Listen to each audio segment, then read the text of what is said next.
wait to talk to you guys. It's gonna be great. Got so many things I want to talk to you guys about, especially about Dragon's Dogma and everything. Oh. Alrighty. Oh. Okay, that's in the right place. That looks fine. And quickly activate and then run back to thing, which is gonna jostle things around like this. Highlight. Wrong button. Gotcha.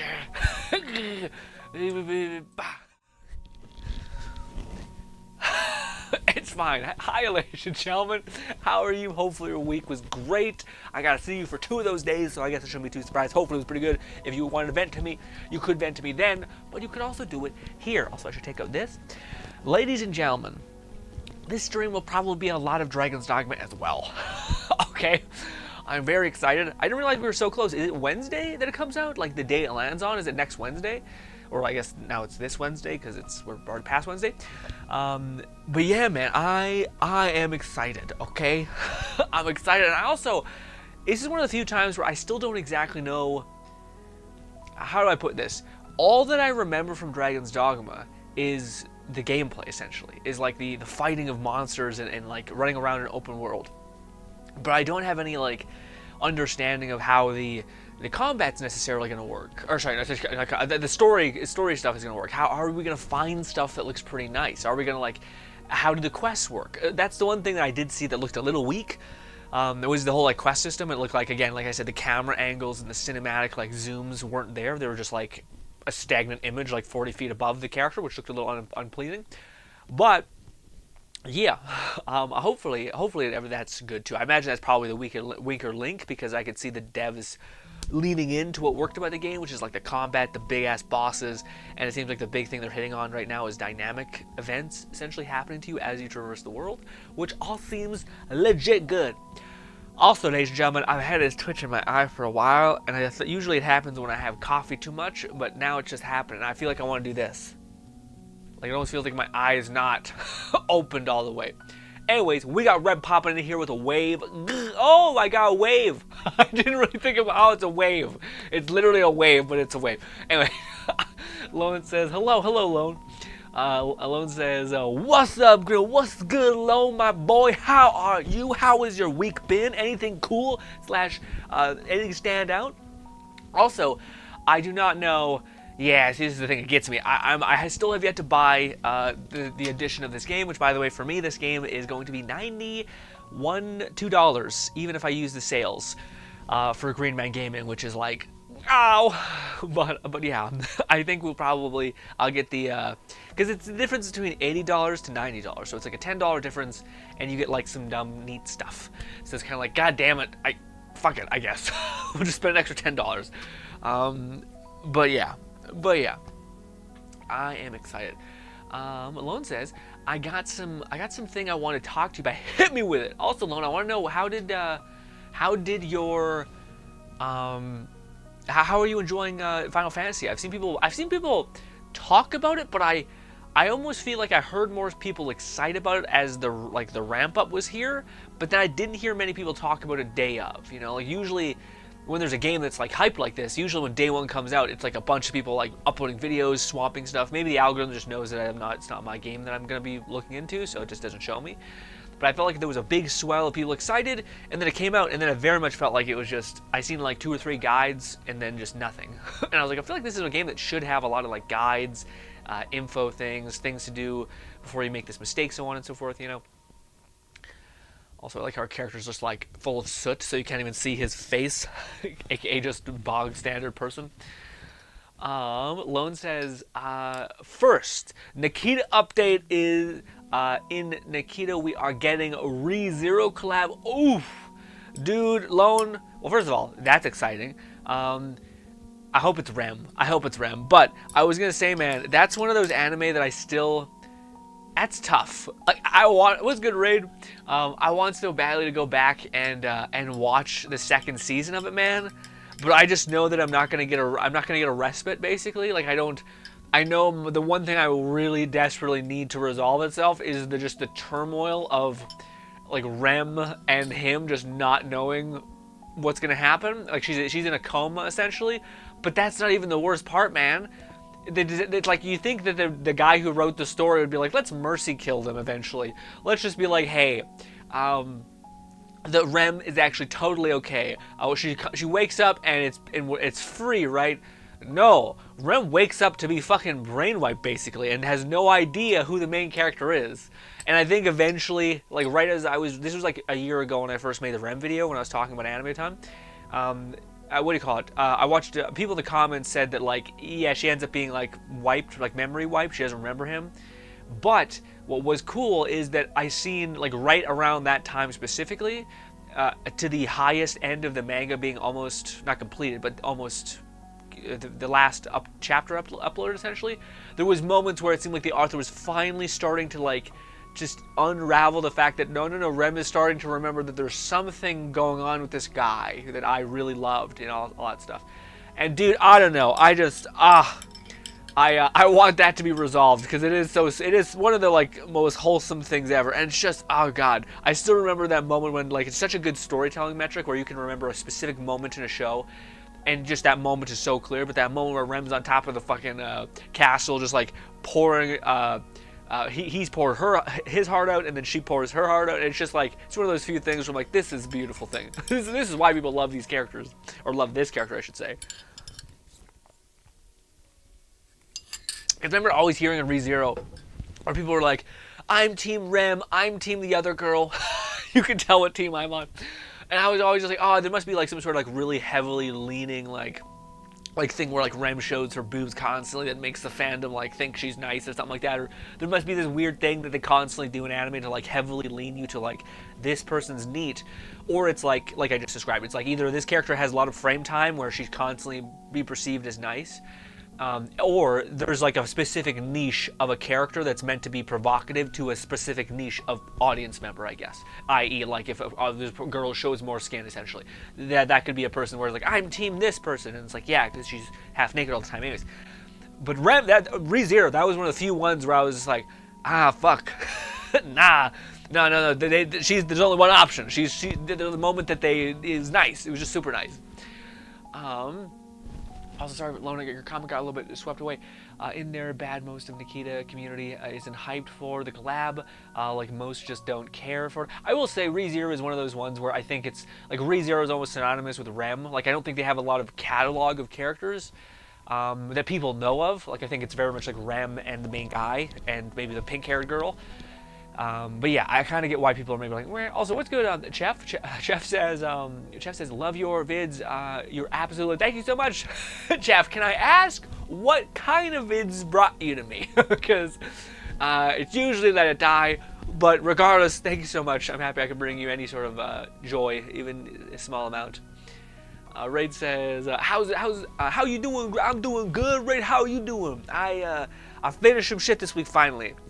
Had that damn power video I wanted to upload because I needed to get it done, and then I want to finish this damn this damn Bootstrap Island video that I've already filmed the voiceover for, so I just need to edit the film together, which is a long ass thing. But for the most part, I've checked a lot of stuff off the list, and then I'm going to take Sunday maybe, although I do have a family get together. Sunday's going to be when I try to either watch anime or play Helldivers. That's my enjoy stuff basically. Or I might fall down the rabbit hole of Manhwa and just read. I've been on 2 of them, and they're just great. Lone says, yo, Raid, how you feeling about oh, yes, this is the one thing, Nikita's, or is it the other gacha game? Red says, damn it, I had the stream set up, but it did start until I pressed the play button. Damn! I did say hi at the very top of the stream, Red. I'm pre-farming everything for... I see. Red says, did y'all see the Capcom is going to have pawns for some streamer/content creators? What do you mean? I don't know if I love that, man. That's always been really weird to me. Like, if you were ever approached with that kind of deal, I would always want them to be like... I don't know. I want them to be kind of different, I guess. You know, like, I would be like... Could you possibly give them like scales or something, or like a unique something, maybe like black eyes or something? Like, to me, I would not want it to look like me, you know, because it's just odd. Like it's just uncanny valley. Like I don't know, like maybe like the first thing that comes to mind is like Jacksepticeye or some shit. Like you're playing Jacksepticeye's character, who either looks like he has green hair or he looks like he a bog standard normal guy, but kind of similar to Jack. It would just be weird. You're like traversing a fantasy world with a content creator guy. It's weird. What's good, Lord? Lord says, yo, what's good, Lord? We're talking about some Dragon's Dogma in a minute. But yes, Red says one of them is a sphere hand I'd like to find. And whoa, you mean they're like in the world as care? Oh, okay, so maybe, yeah, describe. What's going on? What do you mean? Do like content creators get a chance to like create a character and then now they're a part of like a quest chain that can give you access to the pawn? Lone says, same raid, but probably we have a prepping for it. Lord says, I'm just chilling at my house.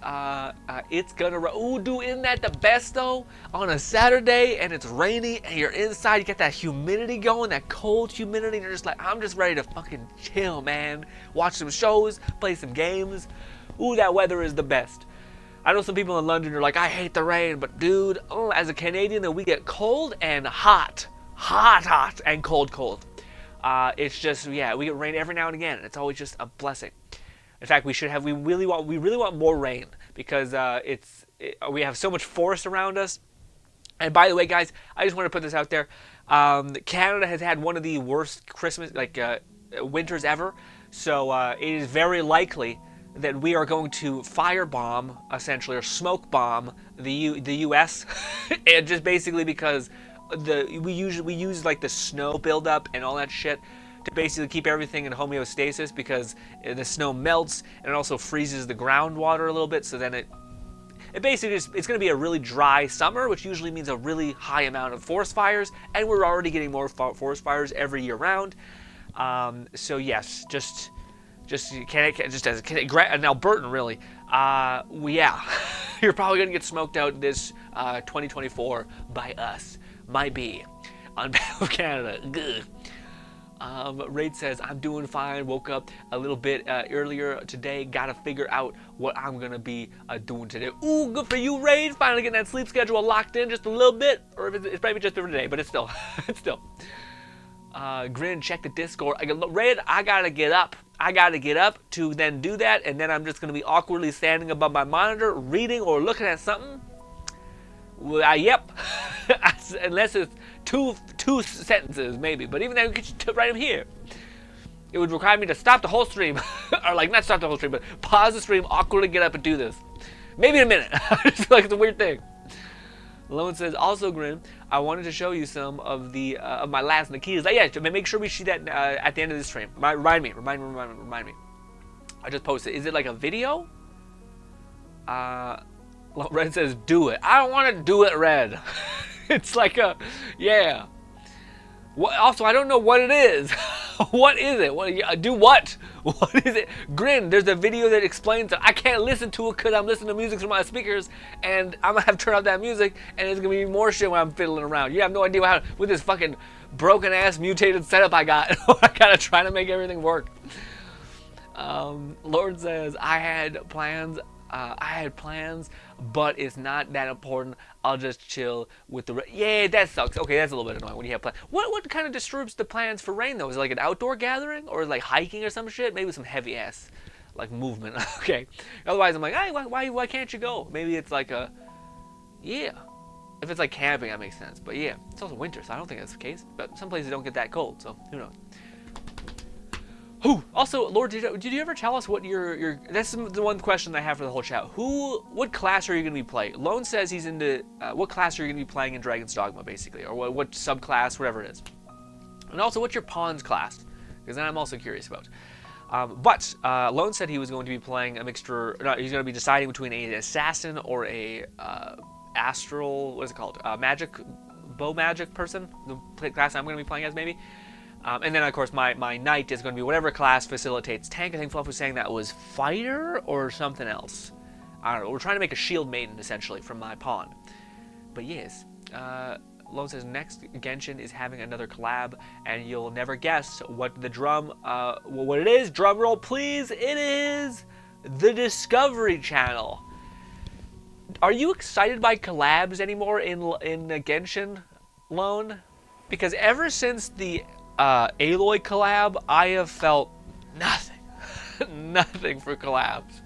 It is by far the most like I don't know. I've never, yeah. Raid says, nah, I just had an alarm set.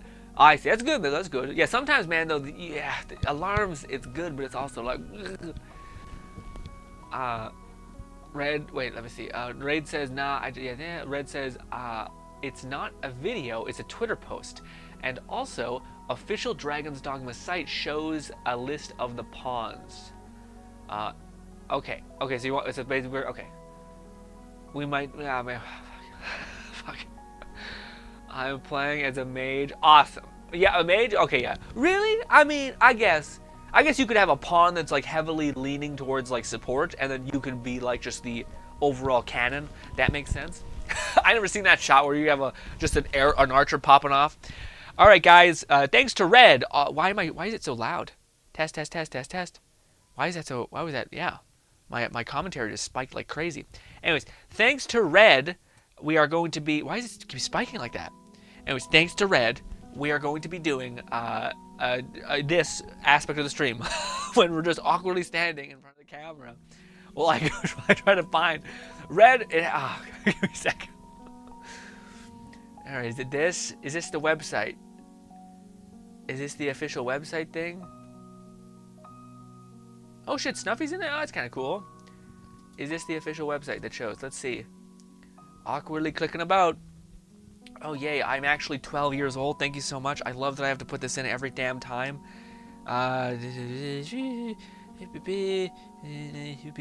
Okay, boom. All right. That's such a funny thing that Snuffy's in there. That's okay. So there's content creators. Do we get to see their pawns? No, we just see them. Do we not get to see their pawns, Red? What the fuck? It's just like these are people who are supported. There is a lot of people. Lots and lots of people. But I don't understand what this means. Is it means that they're an archer? So Snuffy is not decided yet. Asmongold also is not decided yet, but some of them are mage, warrior, all that stuff. Not yet. Well, what the fuck is that, Red? It's just it's just a goddamn it's just a list of content creators. Green, go look at the list of content creators. What am I supposed to do with that? I mean, it's cool. Cool that I see stuff. Is there any other cool VTubers? Any other cool VTubers that we should know about that I'm at least aware of? Lord says, I'm playing as a mage and sorcerer and possibly magic archer. Ooh, dude, I can't. I keep seeing the magic archer gameplay and I just can't. I hope it scales. Oh, I will say though, okay, Fluff, I wanted to ask Fluff this. I'm not sure if Fluff's here. But Fluff basically said, I didn't really know what Fluff meant by, he basically was, I think he was just trying to tell me that my companion, we named our pawn Mommy, essentially. Mommy Valkyrie. So it'll pop up when it comes to talking to her as Mommy, probably just Mommy, then Valkyrie maybe, or maybe just Mommy. If I was like, you should probably change that unless you just want to say Mommy, and I'll probably just, if that's what Fluff's worried about, I'll probably just say Val. I'll probably just say Valaton I'm pretty good about being like, this person's nickname is this, even though their real name is that, you know. And I think it would help because I am a little worried. I did see Red made a pawn. I'll probably show you guys at some point in the stream. Red made his pawn. Looks fan-fucking-tastic. Red's pawn is like it almost looks like it's a little bit moist. It's a little bit like this. It's glossy. It's one thing I picked up as soon as Red showed me. I'm like, Red. I know this because we've seen Red mods, Red's mods, but like a little bit moistness, meaning skin is sheeny essentially. Looks like they were oiled up. Anyways, but basically it's almost like a fantasy half elf kind of thing, like really ears out a lot, bluish makeup, etc.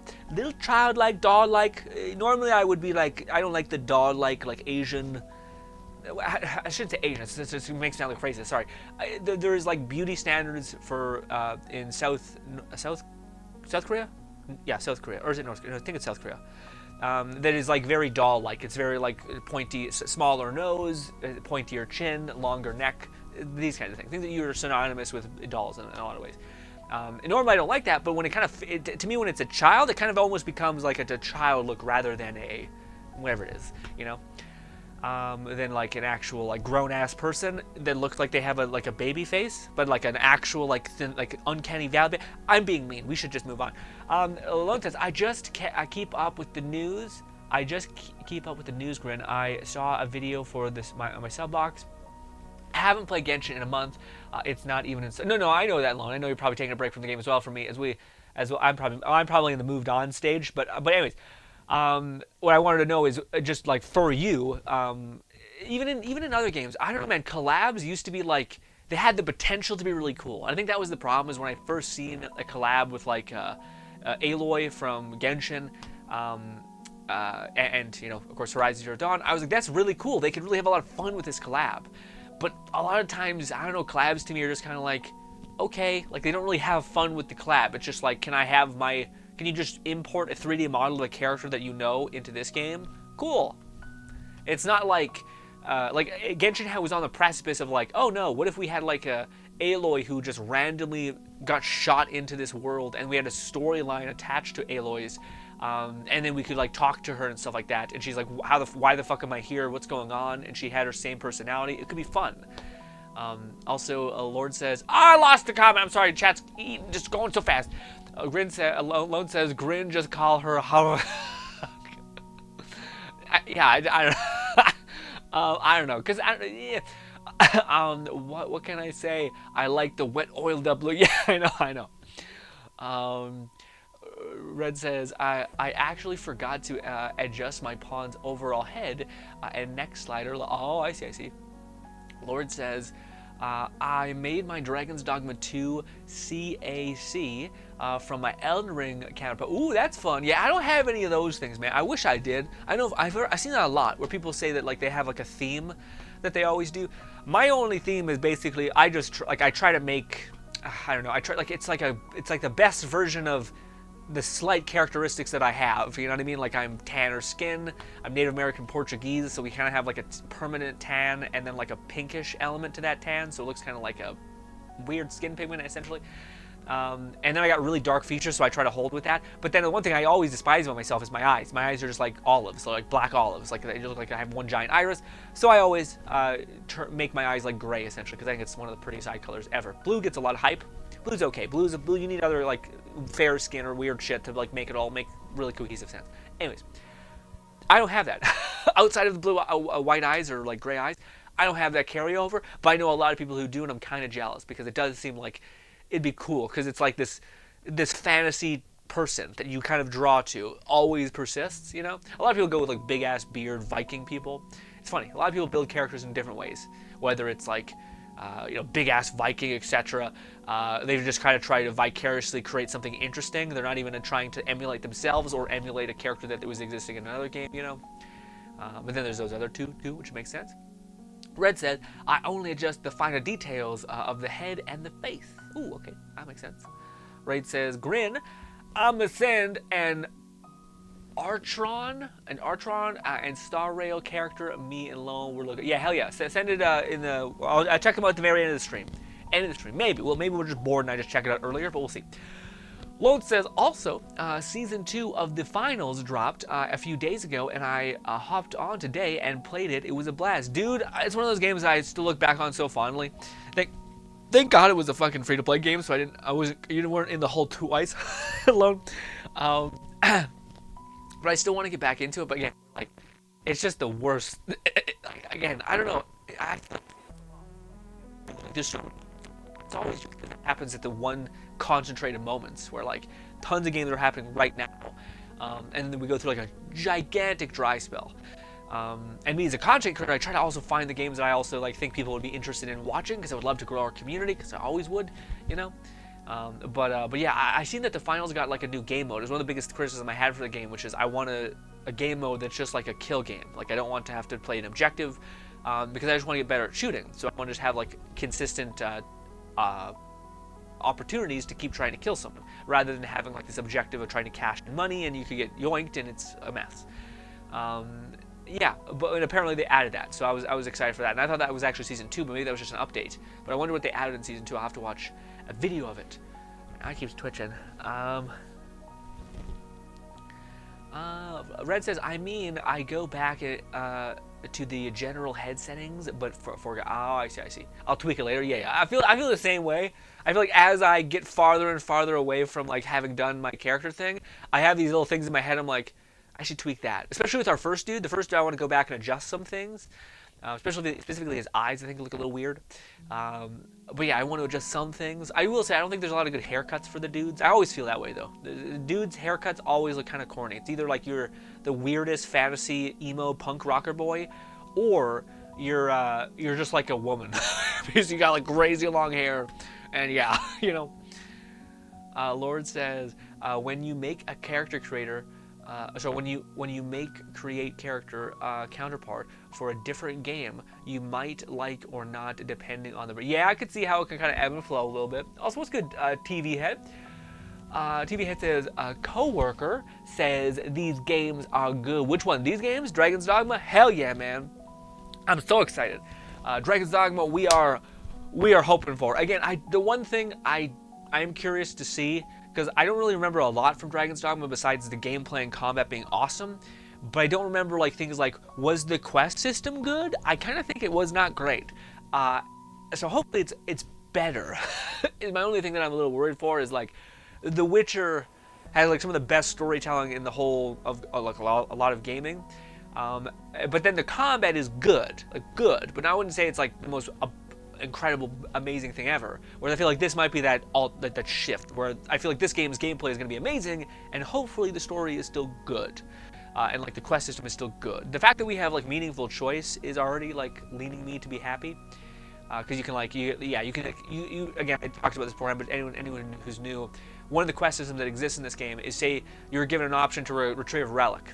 The guy could come to you like, hey, by the way, that guy, relic, give the relic to me, I'll give you insert whatever. It could be money, it could be a necklace that's exclusive to this NPC, whatever it is.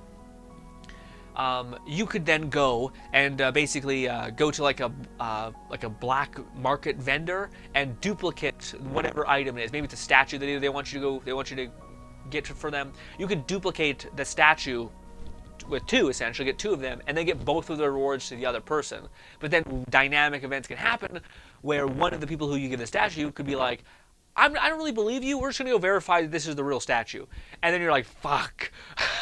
and then you go, and he's like, he verifies the statue, but then you go into the guy who's verifying the statue and be like, hey, I'm going to pay you $100 or $10,000, tell him it's legit, even if it's not, and therefore you win. And the thing that made me happy is in the video that described this, it basically netted the same reward that you were given.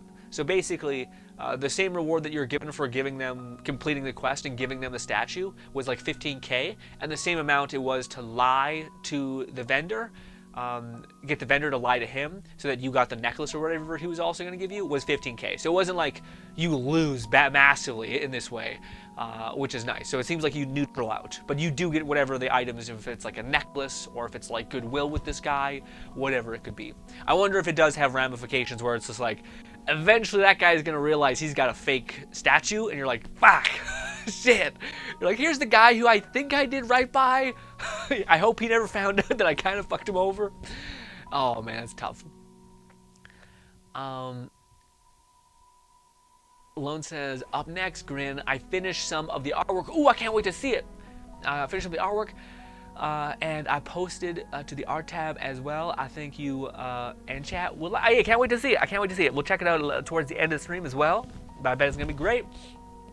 Alone says they did add a new game mode to 5v5 hardpoint sort of mode. I haven't tried it myself yet. Oh, I see. Hopefully it's good. Red says, if I played a guy, I just use a buzz cut hairstyle. That's not bad, but I don't know, man. I want some like, I mean, again, nothing's gonna matter. if there's one thing that this show is that the hours is that the hours and hours of time we spend making a fucking character is meaningless. The only hope that we have is that there might be in the options something that's like toggle off helmet so that we can at least see our character's face. What? Fuck me, dude. It's just like one of the things that's the most disheartening thing is when you're looking at the armor and you're like, wow, none of it really like looks like we'll be able to see our. I think you can see some back. You got some cool bat tats on your lady.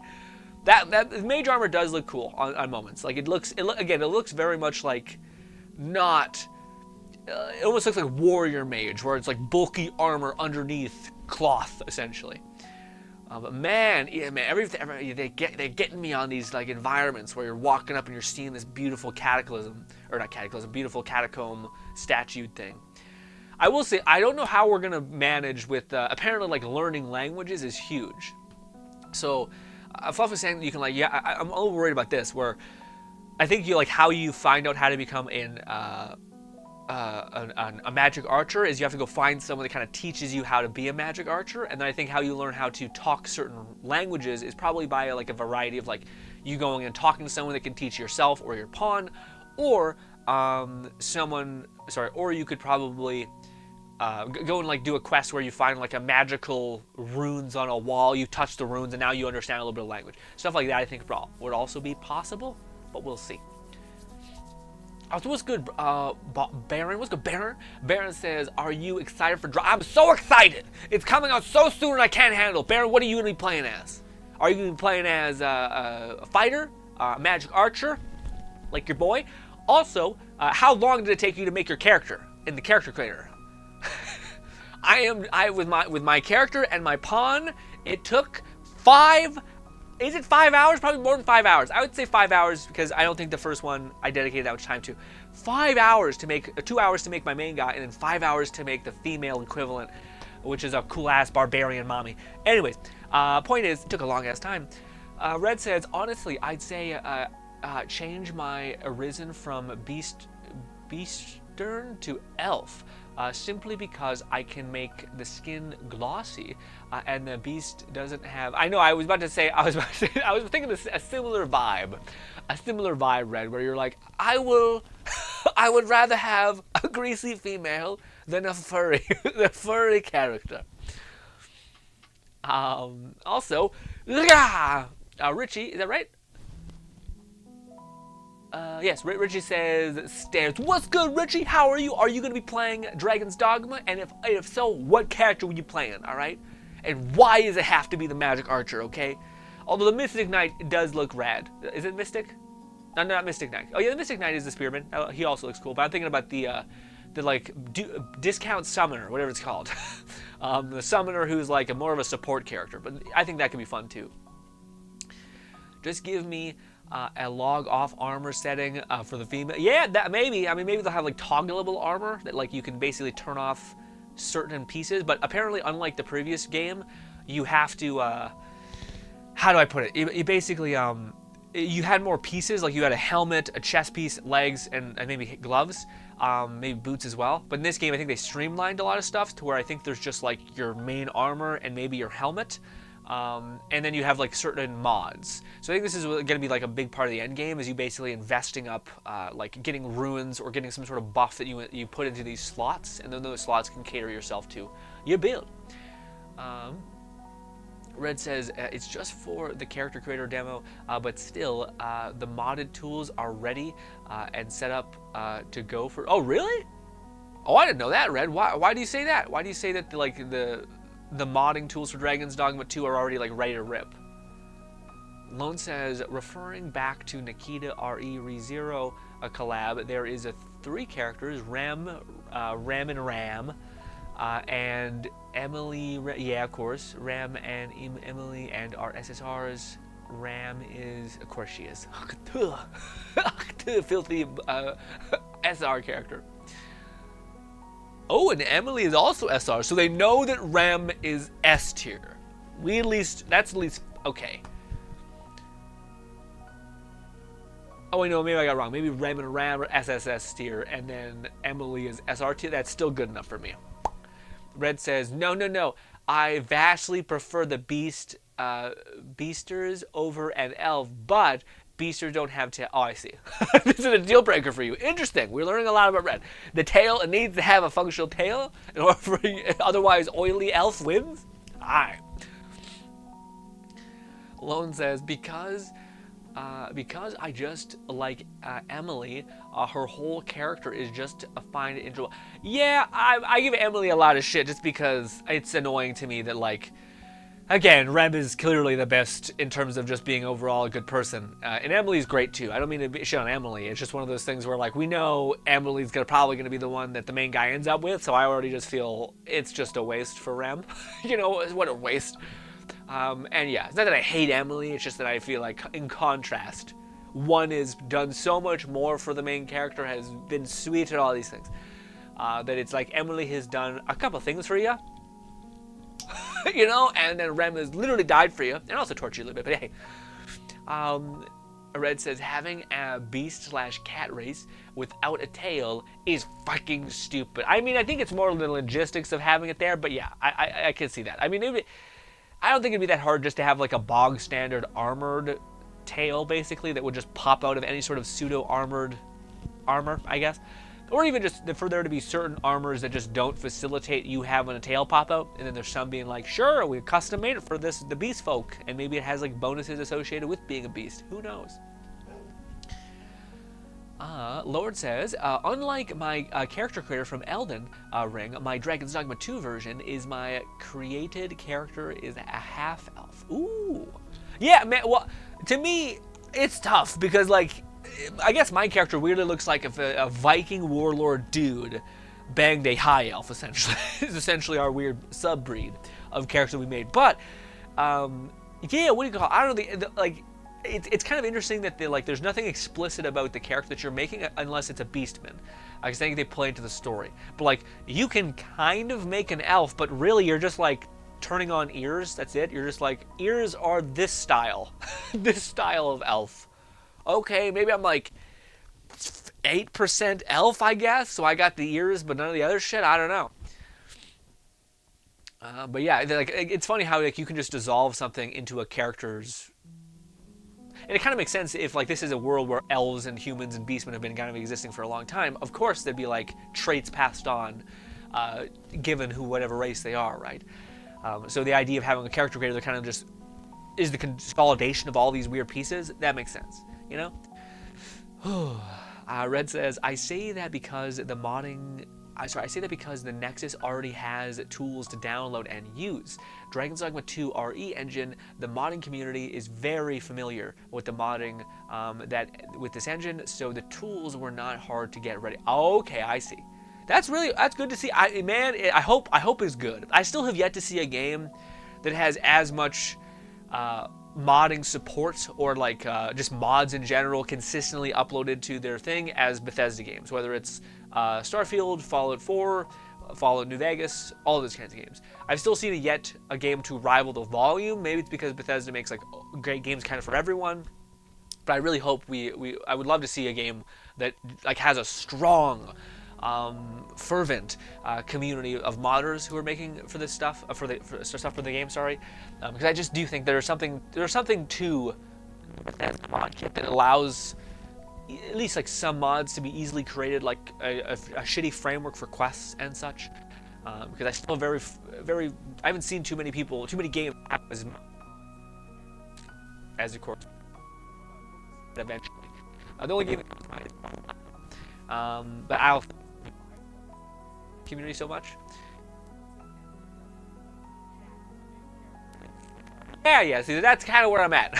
It's not that I dislike Emily, it's just that for how much the main character loves her, it annoys me because you have somebody who has treated you so wonderfully and has done so much for you, and yet you're like, fuck you. This character has done nothing for me, and you're like, this is bullshit. You have a toxic trait. You gotta love yourself. Something's wrong with you. Something's not right here.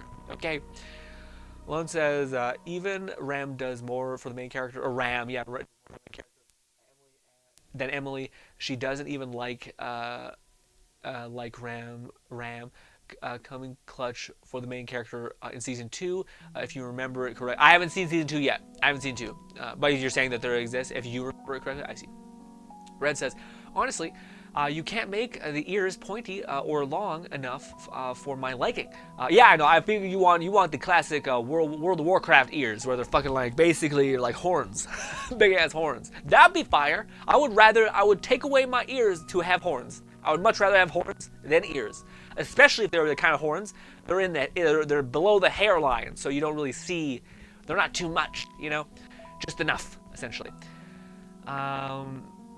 Lord says, Itsuno-san said he would put elves in the game as playable, but they had no time or any more memory in the files. That makes sense. That's hilarious also. I did see that this game's like storage is like 24 gigs or some shit, and I'm like 40 gigs, and I'm like, it's been a minute since we've had that much shit.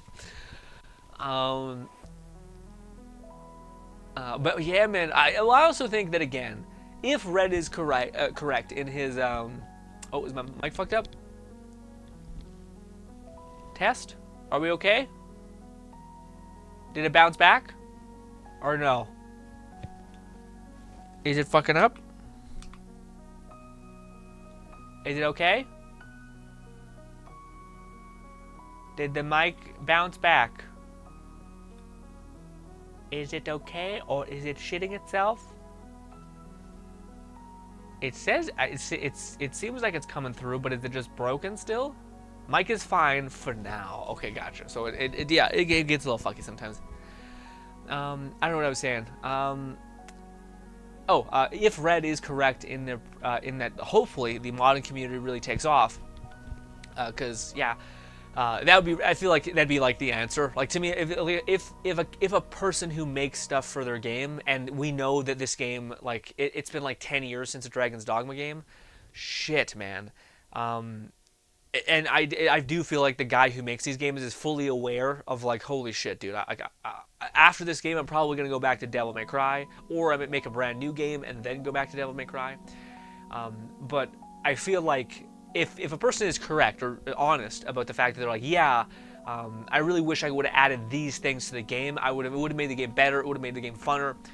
I feel like the best answer to that is to make a supported mod kit, like a creation kit-esque thing, because that way the community can kind of just fervently go ham and make whatever they want, or have some sort of framework to work in that could make things easier for them in doing what they want to do.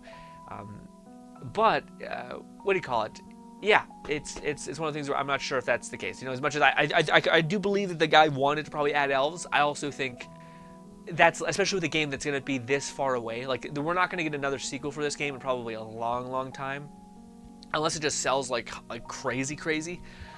And even still, I still think it would still be far away. But anyways, for games that are this far away, they're like 10 years of downtime or 8 years in downtime, they're the best reason to have a mod kit, because it's not like, you know, like for games that want to come out every 5 years or every 4 years, there's a reason to not have mods, because it could theoretically, I don't agree with this, but it theoretically to them could be like, no, you're taking away the things that we could do with our game. You know, if you make this system, or you make this companion, or you make this quest that tells a story, that could basically take away from our creativity on making something worth something. So we have to do even more to just validate us getting X, Y, or Z, right? But that'd be great. That'd be cool to see. But again, like Red said, maybe the game is already easy to mod because they've been open enough over the years. Who knows? Hopefully.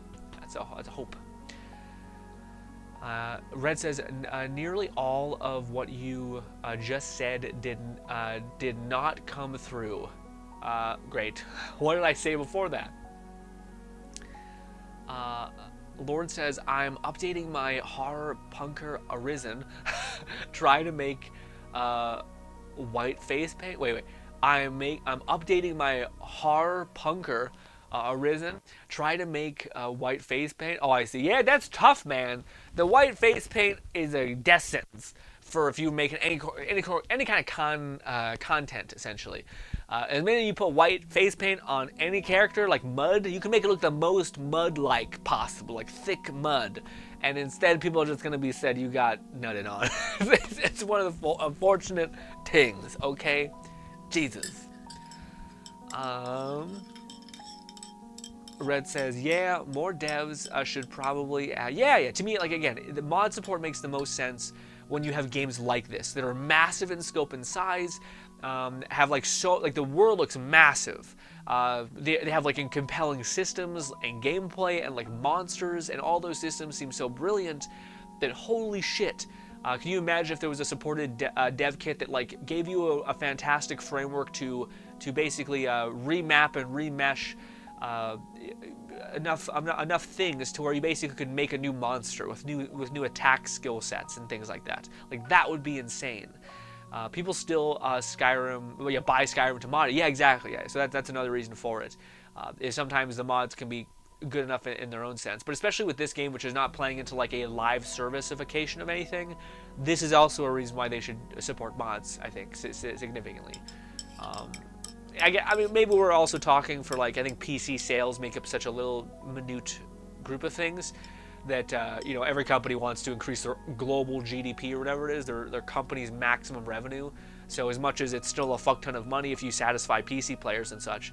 Also, it's one of the things that's like the fallacy that if you facilitate PC players and you give them mods and stuff to show off and look at, a lot of times that just keeps your game's advertising higher because more content creators cover the game that has the mods that they want to show off and stuff and such. That basically it just makes it so that like they upload a video that's like, check out the fucking this snake race that they just made in Dragon's Dogma 2. This mod's insane. People who are naturally a fan of the game would be just curious to click on that video and then could basically be like, I want to go play Dragon's Dogma again. Or they just keep seeing and they keep becoming a greater fan of the game and the world that you created. That way when you do have another, what is it called? Another Dragon's Dogma coming out in 10 years, they're already like a loyal, locked-in fan, more than they were because they've seen content of the game and it be worth something, worth more, so on and so forth. But anyways.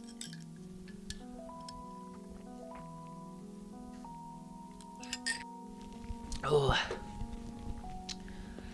I really dislike the main bog standard Arisen guy. He just looks really cringe. Anyways. All I see when I see that move is just how expensive the arrows are going to be, man. I will say the one thing, a cool trait that I seen that you could do, not a trait, I guess, it's like just a thing that you can do in this game. But apparently when you jump on somebody, you can actually like grab them and like lean down on them and like kind of pull them down. And that sounds so fun. I can only imagine if you can do some badass shit where you're fighting with a goddamn, I don't know what they're called, troll. And you're like on the edge of a mountain and you're just like, and you just pull him right off the top of the mountain. If you're a mage, you could probably be like, fly or hover, and you descend slowly. That'd be some epic ass shit. I wonder if there is gonna be stuff like that where like speedrunners will be like, listen, there's this OP as hell runic son of a bitch essentially on top of this hill. Sorry for the dogs. I'm gonna run up him, dodge his one attack to the right, jump up his leg, scramble up him, and then just lean and try to pull him off of the mountain and then grab the mountain ledge so I don't kill myself. Actually, I wonder if there's gonna be weird speedrunner strats like that. That'd be awesome. I don't know if there's in RPGs. There's very little like speedrunner stuff usually because it's usually meant to be like story questing is the 90% of what's gonna take you the longest. Yeah. Red says, yeah, more devs should provide support modding tools for the community, especially for single-player games. It would benefit them and no doubt increase the profit of the company in the long term. Yeah, definitely the long term. But I think a lot of it was like it's one of the things I remember reading about when I read this business book. But it's essentially just that there's a gigantic the way like a lot of corporations are set up is basically to satisfy investors, and a lot of investors don't really care about like longevity of the business growth. They're more interested in like basically increasing year after year. So it's not like month after month. Like we make a thing where we have much more better systems and to actually profit. Instead, it's about generating as much profit as possible. So I think that's always the kind of shit. Is it still doing it?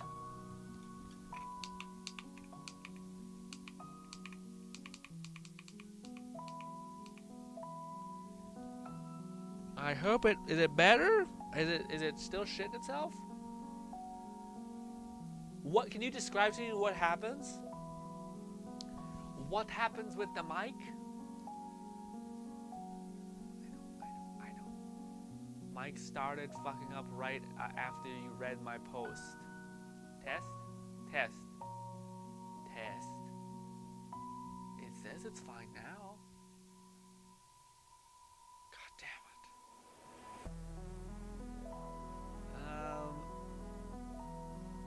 it. Give me a sec. Hey.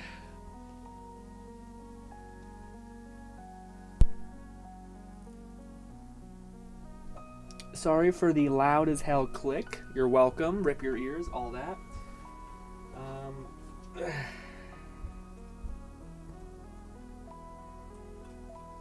This is stupid. Why did I buy this if it's just gonna be a piece of shit that breaks?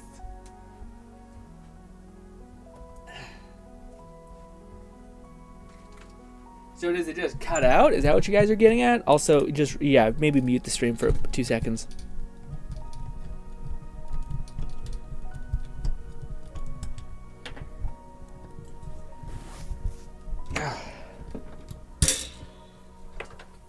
Okay. Come on. Find a way through. There we go. All right. Hey, gang. What a fun little shit nightmare hell. Is it too loud? It might be way too loud. Yeah, it's way too loud. Let me just pull that down, guys. Sorry for it being too loud. Test. Test. Did I mute that? I didn't. That's fine. It should be fine. Where is my little thing that's a little... That's fine. Is this it? This might be it. No, it's not. It's just the same thing. Okay, well, I could hold this the whole time, but I don't want to.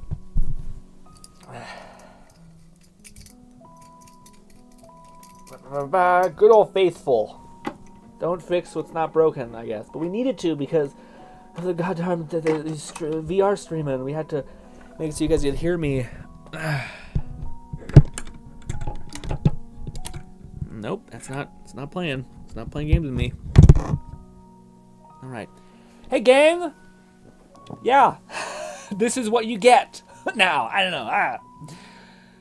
Anyways, all I was saying was that the corporations. I remember I read this book a long time ago where corporations are basically all about short-term gain. So it's not about a lot of like people who are below their investors or like managers and such like that in massive corporate settings for these big companies. Basically go out of their way for short-term gain. So they, instead of doing something that would generate money for the long term of their company or perhaps like build something in some other way, they basically just degrade back to like whatever is going to generate as much profit as soon as humanly possible, even though it theoretically could be like a giant misstep to them, you know. So hopefully things work out, but we'll see. They're selling me, as much as I am a little peeved that it does look like the armor that is available isn't very showy. It also, the armor does look sick. Like, it looks sick in a very Monster Hunter way of like just gigantic scales on your arms and shoulders and shit, which is pretty rad. Red says, so none of you, Lone says you be talking and then all we can hear is static. That's not good. I wonder what if it's like someone's on the internet and there's like internet waves crackling or something. Who knows? But still is unfortunate and it makes me sad. But we're back to good old reliable. Anyways, what do you call Alone? Is there no character creator on console? So like on PlayStation, there's no character creator in this game available, or you just, even if it is, you just wouldn't do it. You'd wait until day one. Because I do think you have a lot of stuff that you're doing. Yeah. Also, Rasta says, "Hey, Grill, what's good, Rasta? It's been a minute." Rasta, I got a heartburn on my chest just now. Rasta, are you playing Dragon's Dogma or nah? Are you gonna be playing Dragon's Dogma? And if so, what thing? You guys, I don't think many of you guys told me. Red, have you told me what your pretext? Like, I think you said you're gonna go fighter, right? Fighter. You're not. Why? Why would you not play this game? Man, some of the magic archer stuff looks rad. I wonder how many spells there actually are. Also, that armor looks good too, man. Also, this is one of the few games where I'm very happy to be able to. This may be my first game where I really experience what it's like to have like a good PC and play a game, like a really good PC, and we might be able to experience what that's like, and I can't wait. Also, why is it happening? Scroll down, damn you, Twitch. There we go. Rasta says, but I have had some interest on my. Ooh, what do you call it, Rasta? I'm excited. Let me try to sell you on it just real quick. What do you call it? One of the things that's exciting for me about the game, man, is the dynamic choices. Like the fact that you can go do a quest, and you'll get 2 options from 2 random people coming to ask you what you want from that quest. And then you can basically create like you could go to a black market, duplicate the item that they're asking you to get, and then you can give both of them the item, and then another dynamic event can happen where they go verify that item, and then you can go pay off the guy who's verifying that item, and then you win double, essentially. I'm excited for the Astral Archer. We spent like 5 hours creating our main character and our second character, or consolidating both of them took 5 hours. And they look awesome. I'm very happy with especially our mommy character we made, Rasta. Don't ask, it's a lot. But yeah, very happy with how they turned out. Also, Lone says, nope, I checked and no character creator. I'll check again. Oh, what the heck, really? Why would they not give that to console people? If anything, I think that's where this game is going to sell the most, is on console. That's shocking. That's so weird. Red says, I'm going to do Fighter, Warrior, or Spearhand. Spearhand seems legit. I feel like Spearhand might be like one of the most broken characters, or at least seems like it. Sorry. One of the most broken characters, just because he has like he can permanently become invincible basically for like 3 seconds just by doing like a block. And it seems like he can back-to-back that shit. And he seems to be one of the only characters that I've seen that has a good answer to how do I close the gap, which seems to be like constantly the main thing. That's a piece of shit. Alone says, no, still no. Really? The character creator is a Dama's only PC? Looks like it, right? Wow, yeah, that's so dumb. That's mad dumb. I feel like that's, yeah, maybe there's some weird shit there. But I need to do, Broken Sword Run in Dark Souls 2 first. Golly, really? Rasta, why? Just play this game on like the max difficulty and use a broken sword then, man. Also, I'm gonna be getting the pre-order bonus or whatever, the like the deluxe edition, and yeah, man, fucking there's like, ooh, here's this archer's bow, and I'm like, but I'm a magic archer. Are they the same thing? No. Oh good.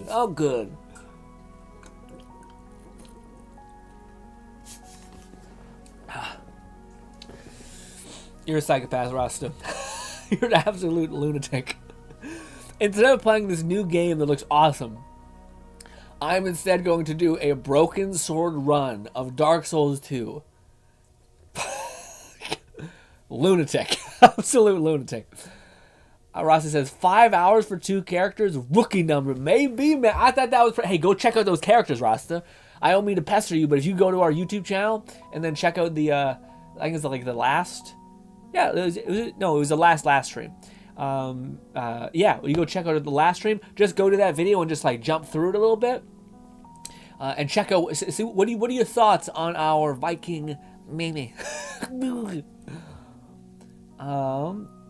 Rasta says characters customization is 8 hours minimum. You're a lunatic. You're an absolute lunatic. The only reason that we were able to get to those numbers is because we were streaming it and people were helping me. Maybe that's it. Maybe our collective hive mind, which you guys did do a massive help helping me adjust things. So I just was like, it doesn't look right, and you guys pointed stuff out there. I was like, that makes sense. And then I just went back and tweaked it, and then we kind of have our creation essentially. Rasa says making hot waifus is art. Is art.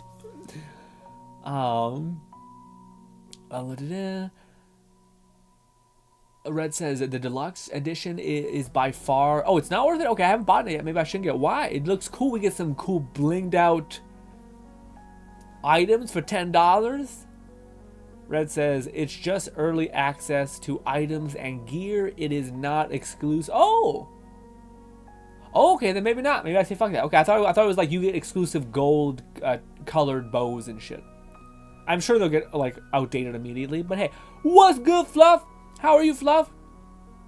Also, Fluff, when you were writing something to me in on the Discord saying you're saying that I should change my character's name because she will show up as Mamie.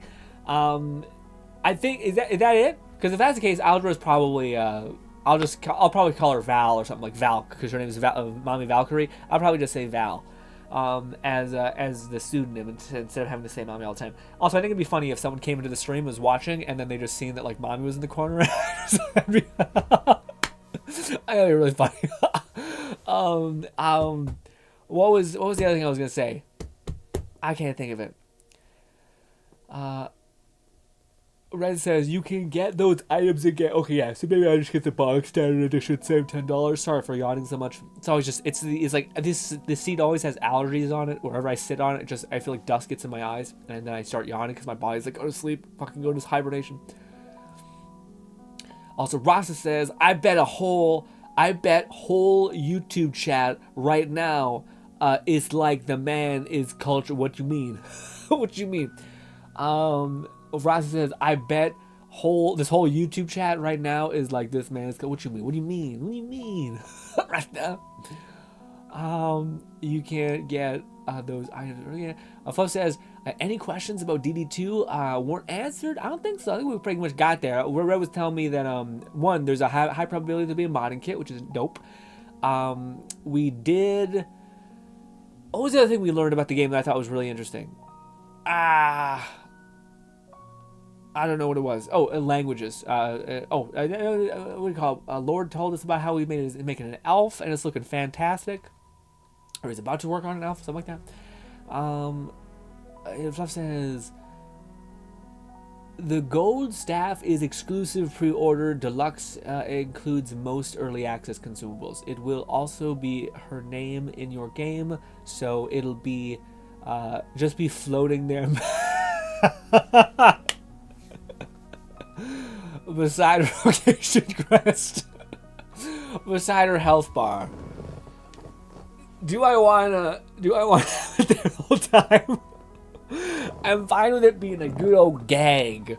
You know what? We should leave it there. Not for any unreasonable reason besides the fact that it will be a good stopgap from people using our pawn, which I'm a little bit worried for. I'm game for anyone using our pawn, but there is a system in the game where your pawn, if a lot of people use your pawn, they get like go into madness states, they get crazy, which sounds bad. It doesn't sound like it. They get like 20% more attack or something, but they have a chance of like hitting you or something. Yeah, it doesn't sound like it's a good thing. So having some deterrent to be like, hey bud, hey, you're in high school and you're enjoying this fun new game coming out. Cool, you see this character look kind of nice that our community kind of made as the collective hive mind that we were. Hey, guess what? You want to have this character running on your screen only to have your sister pop in and ask you some questions or some shit, and then they see mommy on the chat and then they judge you silently. Okay? Nah, you're not gonna want that. You wanna play another? Go get another pawn. Go get another pawn. Okay? So we might keep it as a deterrent. I will be like, what are you talking about? Okay, let's do this. You guys need to back me up on this, okay? You need to back me up. I'll keep it where it is. We're gonna have a good laugh. But we have to pretend it does not exist, okay? I want as soon as someone comes into our chat, maybe if we get one random person who's like, Dragon Zama stream, let's check it out. And one person sees a character on the screen and they ask about it, we're all gonna say, what do you mean? I understand. You're talking, what do you mean? Are you okay? Are you seeing something strange? That doesn't make any sense. You're not making any sense right. We're gonna gaslight the fuck of whoever comes into the chat, okay? My core people here. You need to back me up on this.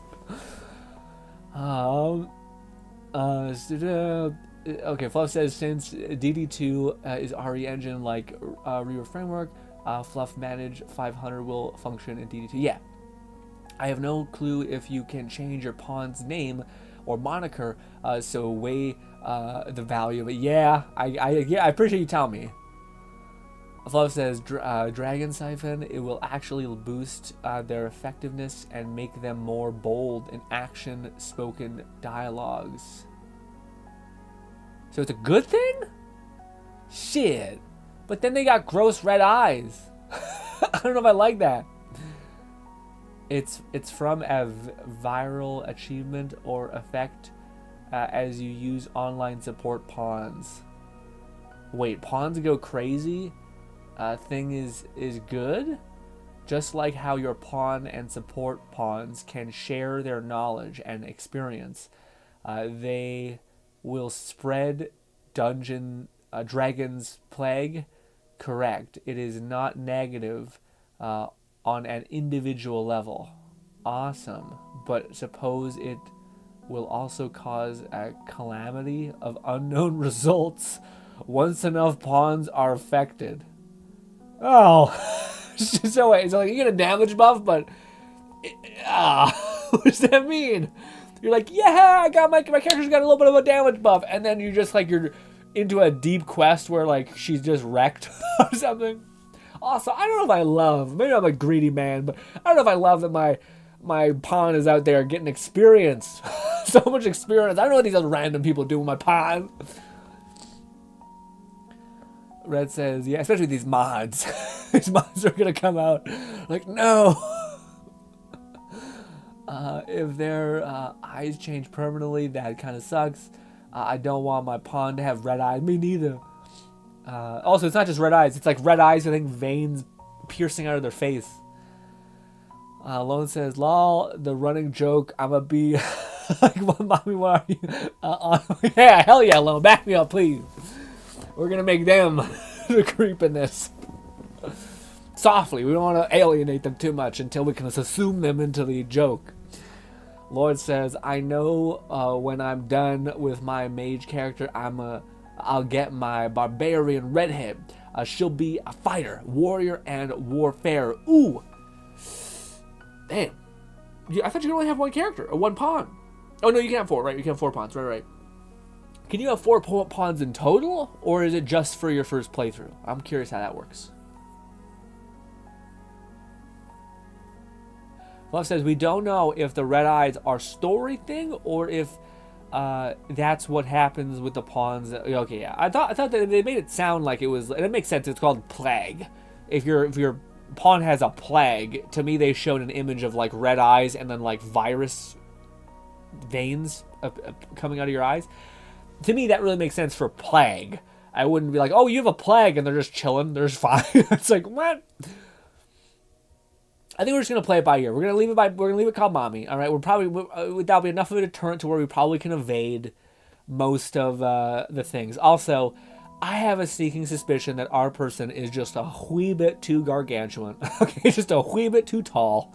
A lot of people out there don't like the tall women gang. Okay. Especially with height being a soft issue in our culture, essentially for men. Yeah. Lord says people will call warfare and warfare on active. Yeah, it's so hard for me. I what do you call it, Lord? I already have such a hard time reading and pronouncing things, to where you gotta work with me. Everyone gotta work with me, all right? Or just leave. It's tough. Love says you'll only have a single playthrough, Lord Beth. So if you have to start over completely or just switch to other vocations, 1 main pawn, 2 supports, online recruiting pawns. I made like 4 arisen just to do it, just to have them set in there. I would say that'd be surprising in a world with magic. You think it wouldn't be that hard to find a way to like remorph your body, like rechange your look, like find some sort of polymorph thing. You have 4 risen and 4 pawns. Whew. Fluff says you can make up to 5 presets for arisens and main pawns, but only 1 transfer to the full release of the game. Oh. Lord says, oh, okay. Oh, Lord. I'm so sorry, Lord. I'll probably spend 20 hours on these beautiful characters. Lord, try to make a video. Just upload a quick little video, smack it up on YouTube. I would love to see. We could put it in the background of one of our videos or one of our things. Because damn, that's a waste. That's a waste.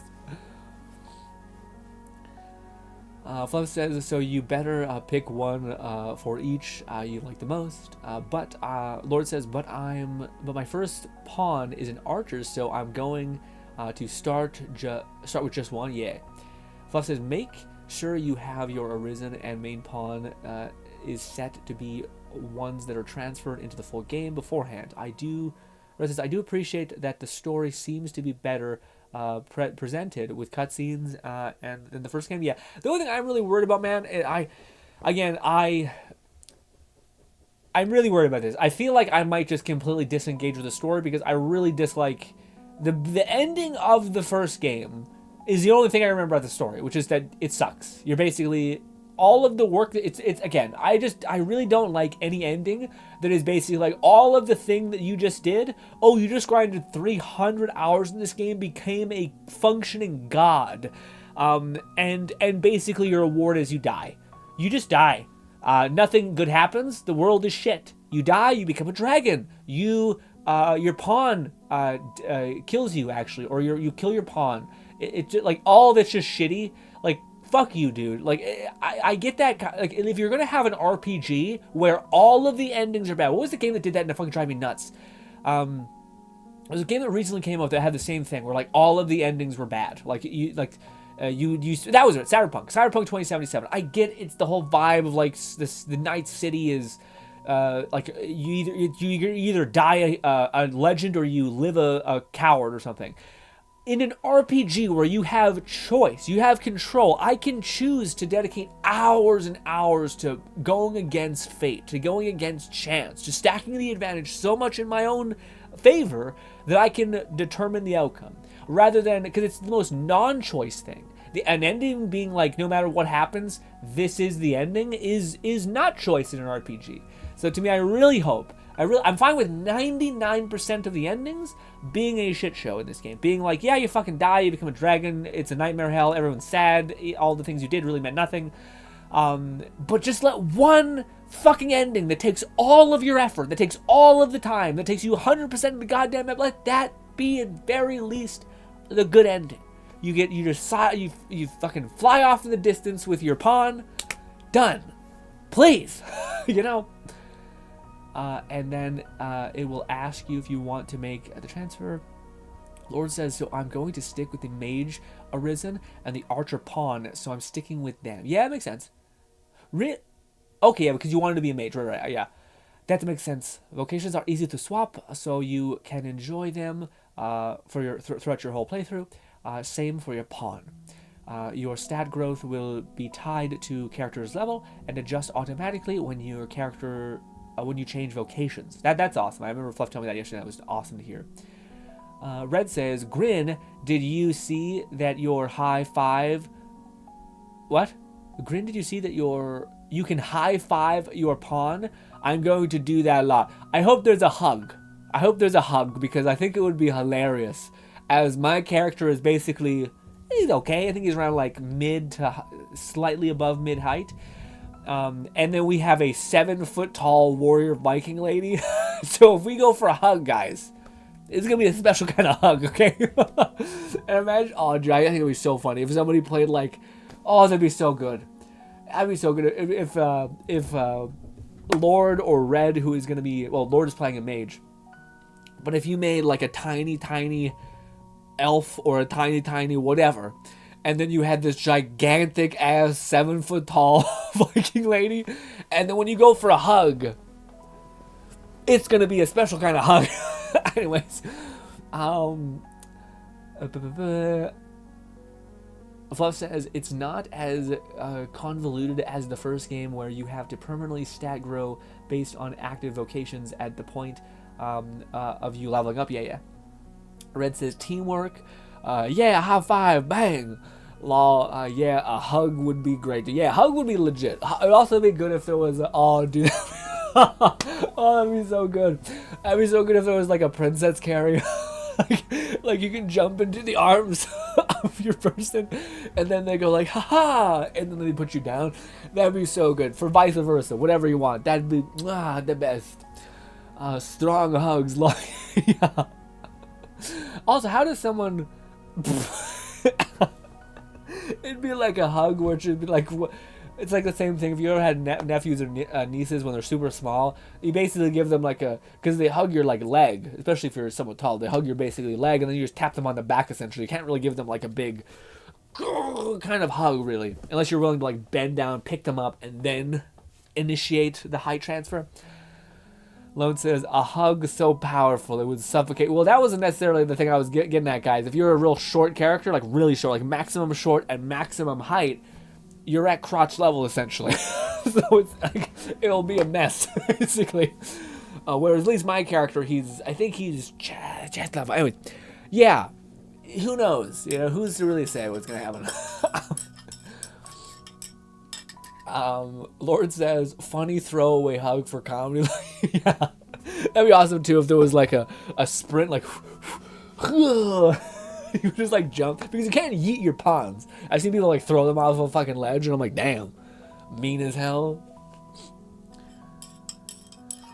I wonder if they're like, I think it'd be so cool if they had stuff like that in the game, where there's like a special like cave area where you can like pick up your pawns, throw them off of a mountain, they land in this like fucking blood altar, essentially, and then they're like, please revive me, and then you do that with your 4 other pawns, and then like a gateway opens, you go through the gateway and you get access to like a stupid crazy armor or something. It's like when your pawns die, you get stronger or something.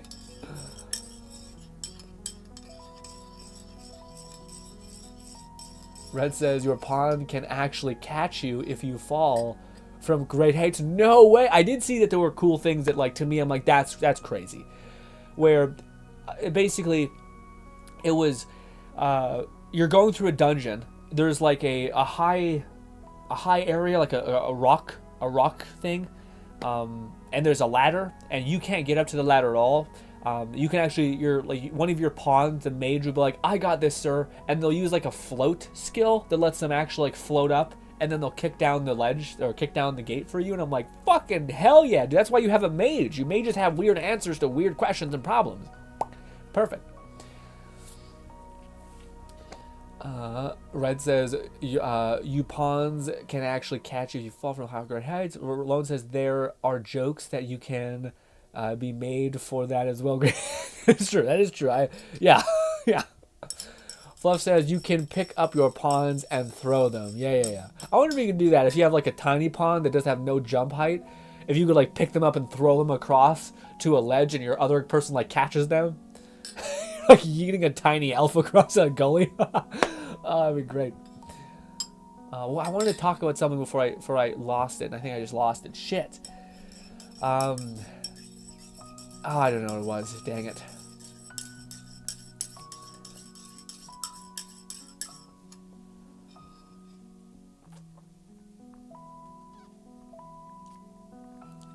Fluff says, it's the main way to solo the original game. Gotta get rid of your pawns. Oh, really? Oh, I didn't know. Oh, you have to actually kill them? Jesus. Red says, I did that a lot recently in DTDA. I had picked up my pawn and carried them through multiple underground tunnels because they were too tall. Only my Arisen could fit. I was gonna say, man, I hope a content creator does that. I hope they create like a really tall character, like a waifu, and then they create the shortest possible male character imaginable. And then there's things where like, I'm coming to save you, my love, and it's just this tiny little fucking guy, haul ass through tall grass, picks up his like gigantic warrior maiden, and just like running through the forest. With her like fucking head scraping against the ground because his ass is too small. Oh, that'd be so funny. That'd be so good. Oh man, this game is gonna create so many stupid moments. I can already with you falling and shit. It's just gonna be a viral wonder, man. Flo says it's the main of solo. Yeah. Lord says it would be funny if the characters you romanced. That's the thing. There's no romance in this game. Is that right? I thought I heard something like that, and I thought, damn. I do think there's housing. I think there's like you can have like a little place. Anyways, Lord says it would be funny if the characters you romanced would give you good smack on the oh, I was thinking on the ass, yeah, but on the back, sure. Oh man, that'd be. I don't know. That'd be a nice touch. Where like if you had an actual romantic relationship with one of the romanceable characters with your, I'm not sure if you can do it with your pawn, but whatever. That'd be cool if there was like these subtle things where you slap ass every now and again. Fluff says they did confirm no more goblin holes, so we won't need to have small characters to be able to get to hidden loot and stuff like that. Fluff says, but as it is, the new height range is around 5'3" to 7 foot. That's not that much of a difference. It looks much more different in the scaling of it actually. Fluff says, or 5'3" and around 7 foot. Yeah, even yeah.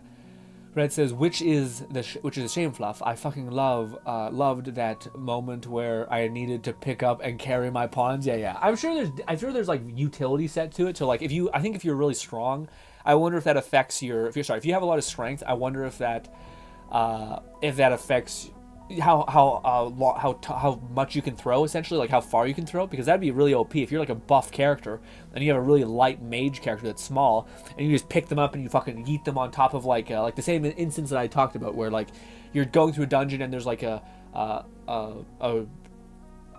gate that can be dropped, or not a gate, a ladder that can be dropped. You could pick up your small character and yeet them up there and then like tell them to knock down the ladder.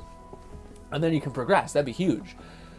A Lord says, goblins! Yes.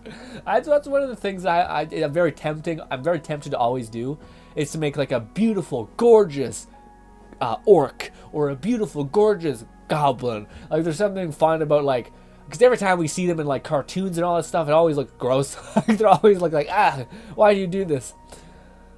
Fluff says it doesn't mean there won't be moments like that if you need to get. Yeah, no, I definitely think. I just don't think it'll be a goblin. I think you have to approach it to where you can't just say, just because you made one choice at the very beginning, you're not screwed. I think it's probably going to be a choice of like, you have to find. There's like 5 answers that everyone can tap into to get to solve this. Some answers are faster than others. I feel like that's got to be the route that they got to take.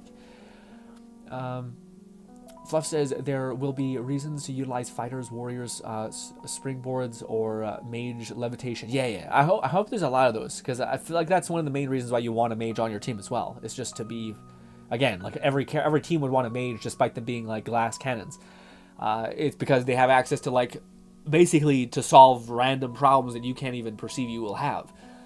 Lord said, but sorry, can anyone confirm that with me? There's no like romance stuff in the game, right? I don't think there is. I think I remember hearing someone be like, that sucks. I'm not sure if it was Dragon. It was one of these games that was coming out where like it was. I can't think of what it was.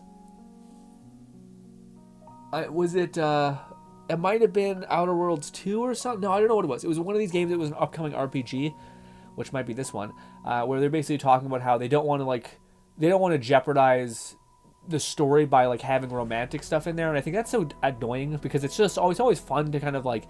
If you really think a character is fun and awesome, it's really cool to have this character that you've dedicated hours in to be like, this is the character you'd be the happiest with. Be with them. It's sweet. Yeah. I wonder if you can... oh, yeah, I didn't even think about that. Fluff says, I wonder if you can see the telekinesis on allies with Mystic Spear. Oh, I thought you were... I read it wrong. I thought you were like, I wonder if you can telekinetically pick up one of your companions and yeet them. I thought that'd be amazing. Lord says, pick up pawns and yeet. Yeah, we can smash. Fluff says, I wonder if you can use telekinesis on allies with Mystic Spear. Yeah. Fluff says, high weight and limb length will affect your character too. Large characters are higher encumbrance threshold. Larger characters are higher encumbrance threshold. Smaller characters will be better for stamina recovery. That's tough, man. Because when you say stamina fluff, there's no mana bar in this game, right? So it's just stamina. So, shit. I don't know. I might look into like trying to Google what the thresholds are for your height, or for the largeness. I imagine it's weight or something. But what is the scale to where I can get maximum? What is it called? Maximum, like recovery. Because as the that's the one weakness that I did see that the bow, astral bow person, the spear bow mage bow, spirit bow, whatever it's called. I did see that, like, yeah, how you could dump a ton of mana or a ton of stamina really fast. So to have something that where you can recover your mana pretty quickly, I think would be huge. So, yeah, it's tough. I may go back and like try to make my character smaller, because yeah. Also, it would be funny to have the difference of like, oh my god. But I also don't want my character to look weird, you know.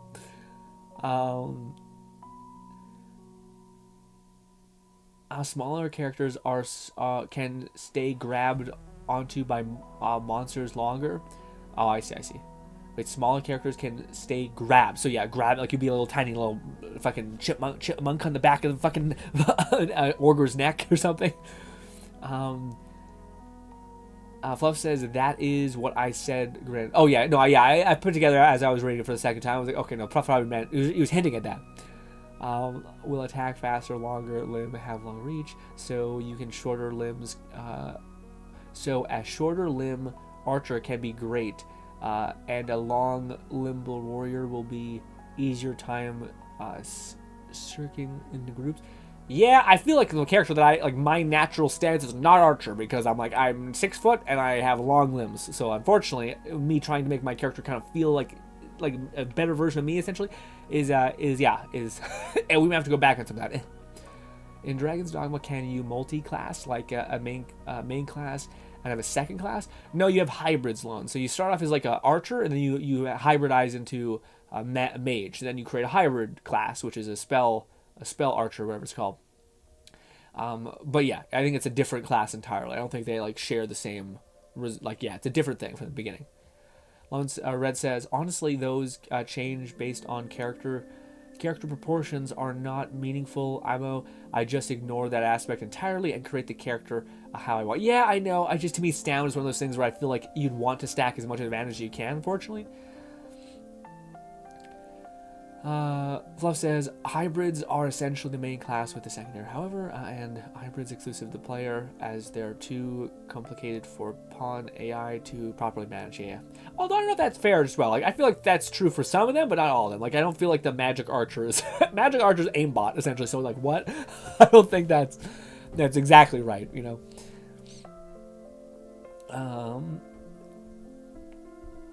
Fluff says, the main thing will be if you want a pawn that carries a lot more, to be a little bit heavier. That makes sense. Lord says, I would try Trickster class on DD2. Yeah, man, I really want to play the... is it called the Trickster? I always call it Mystic, the Mystic person. But it's basically the one who has, like, the incense. Because Fluff made a good argument of, like, it is the closest thing to Summoner, because if you think about your pawns as summons, which you kind of could, because you're basically playing the support role, and you can offer, like, decoys, essentially. So, it's one of the classes I want to play, but... maybe later. And because one of the things I'm going for is probably like, I would hope that there's like magic damage. Like there's rings that give you magic amplification damage, or rings that give you greater sever damage or something. Or break damage, whatever it could be. And I could just equip, like that would be relevant also to my... no, I feel like support things, it's tough. Yeah, I don't feel like there'd be much crossover. Unless there's like magic damage, but I don't really think we would...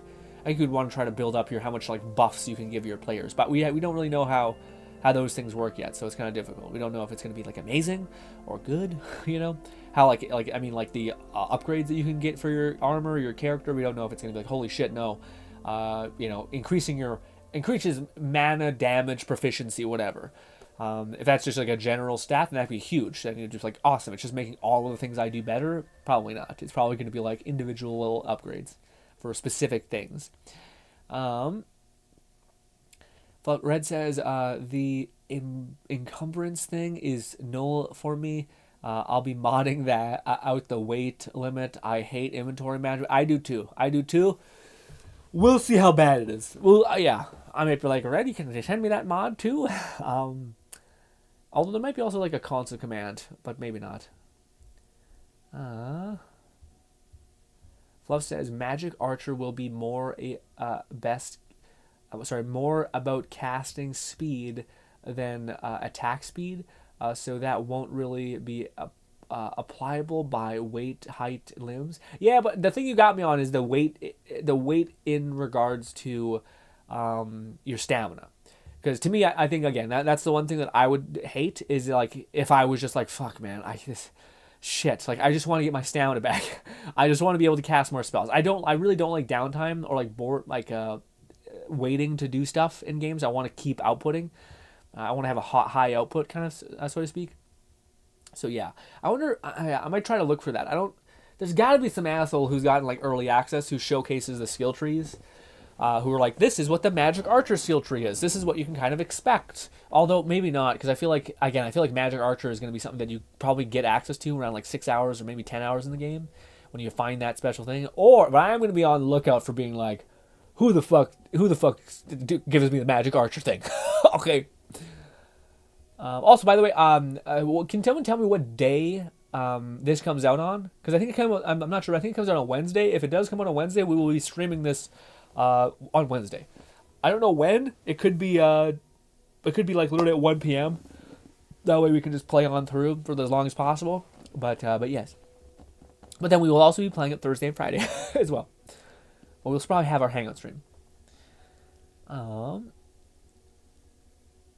Fluff says large / heavy characters also will be able to wear heavy armor, and with the change of how stats growth is, it will matter. Shit. I don't think I care about, as a Magic Archer, I think I care more about stamina than I do about armor, necessarily. Because I don't feel like, as long as I stay far back, I hope I'll be okay. We'll see. Again, I think they'll single you out if you're doing too much damage. They'll be like, that guy's hitting me really hard, let me try to kill him first. But theoretically, if you're surrounded by tanks, maybe not. Red says, that is annoying, Fluff. Hopefully mods will... Yeah, I think mods will fix most of the things. You might just have like a couple months of... Or maybe like 2 months of growing pains. Because regardless of if there's an engine ready to rip, I do think modders are kind of... It takes time. You know, everyone wants to enjoy the game as much as they can and then fix the things that they're not enjoying. Fluff says, there are videos that confirm returning and new skills for each class. Fluff says, cheat mods that remove such features will undoubtedly be some of the first to exist, Red. Yes. Yeah. Oh, man, ladies and gentlemen, what do you call it? I am so excited for this game. I don't really think we have much else to talk about. I do want to check out some Nikita stuff. I'm not winding down, by the way. I'm just kind of stretching out, but I am so excited for this game. Despite me being excited for it, I still have yet to have the time to like really take this game in. As much as I've seen some gameplay of it. We played with the character creator, but like seeing this is Fluff gave us this gameplay. By the way, shout out to Fluff for Discord messaging me this gameplay. It is a really good like thing that shows you the moment to moment gameplay where you're like, wow, that's vast, that's impressive, that's fun, that's pretty, that's interesting. You know, it makes you excited to experience this world. So this, yeah, like things like this where I'm like, damn, son, that looks good. I'm mad excited. Lord says, well, peace out, goodbye, Lord. Thank you so much for hanging out. Hopefully we can see you again. Also, Fluff says, it's more the case in the first game, due to how people could manipulate the stat growth system. You don't need the heavy armor because your core defenses were better. But with how stat growth is instead scaling to your character level and activated vocations, heavy armor has purpose again. I see. I will undoubtedly prove the most physical defense, while mage's armor might provide highest magical defense. Oh, okay. Lord says, remember to give him a thank you so much, Lord. Appreciate that. Very sweet. Fluff says, and stuff like spearhead gear will probably have a solid balance of both. Yeah, I wonder what. I wonder what like the magic archers, if there is like specific subclass armor as well, because it does seem like there's a lot of like overall armor, like there's armor that like the knights are wearing in the city and things like that. So I wonder if there's like subclass specific or hybrid armor specifically that's going to be like, oh, this armor is meant for like the DPS build of the spell archer, so to speak. You know, and it looks different. I don't know. Yeah, I really do. It would be the only thing that would be like a really, really fantastic thing if there was some sort of like transmog, even if it was transmog with like a heavy price.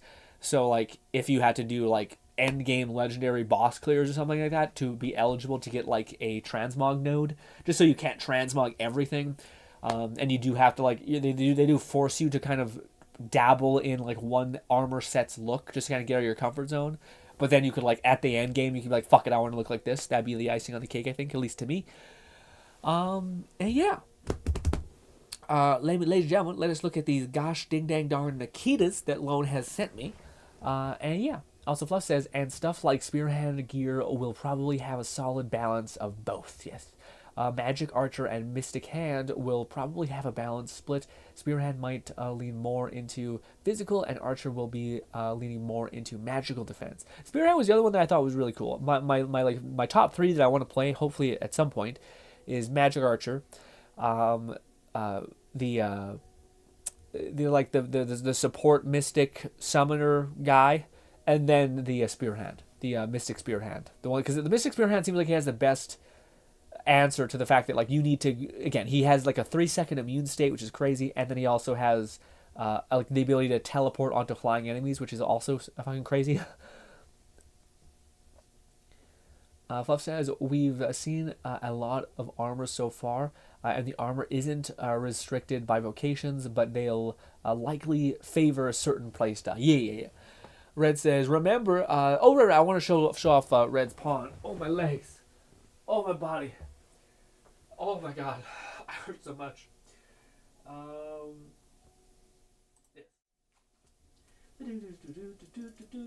hope Lone sent me the tings.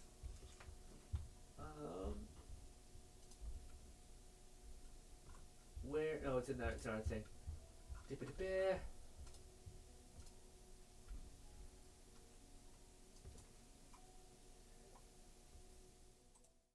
Is this? It should be zoom. This is Red's waifu pawn extraordinaire. Looks great. Very moist. Very moist. But no, it looks great. I like the hair. I think it looks rad. I think it's definitely kind of this elf vibe, this half elf vibe.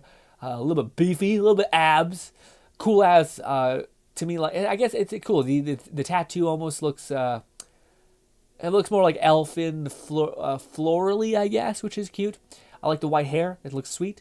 I like it overall. Also, you got the cool, again, the face to me is really well done. You got like the little, what's it called? The things. The armor is rough. The armor, it's like, nah, it still looks great. But it's like, yeah. All the stuff that we just seen, it goes away. Oh, wait, what's this? Alpha walk. Beefy, a little bit. Proper scaled. The bum is not as crazy as the other one.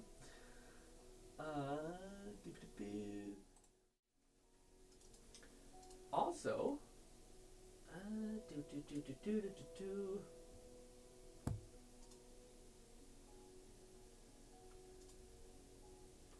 ooh, I like it, Lone.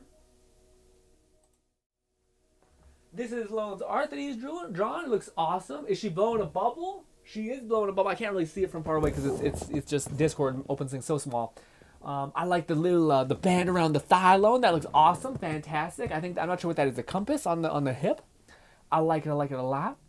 I think the again, I see that you're doing the sheen thing with the glasses, where you can see some of the white reflection of the glasses. It looks awesome. The highlights.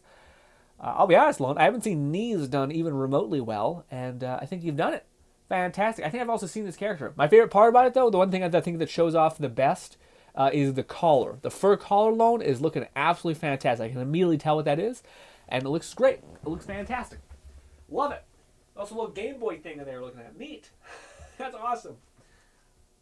And then you got this. Jeez. Jeez Louise loan. Mother Mary. Everything is a lot. All right, we're not going to stick on that one too much. Jeez. Jeez Louise. You've gotten a little bit close. You got close enough, loan. Close enough.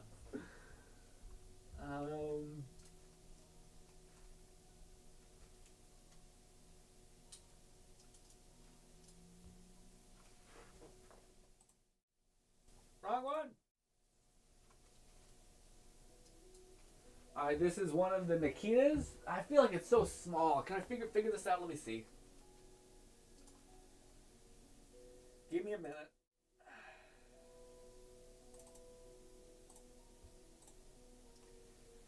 Give it a minute. Will it activate? Activate. Activate. Do it. Do it. It's not doing it. Damn it.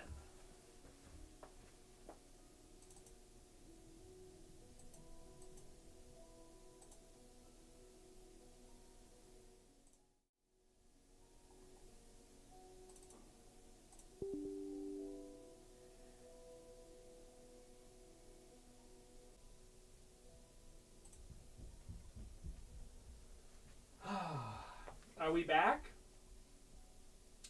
Are we back?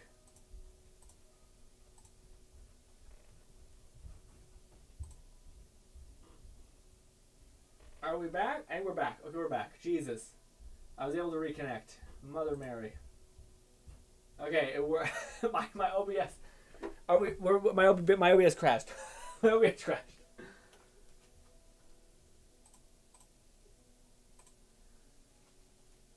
Okay.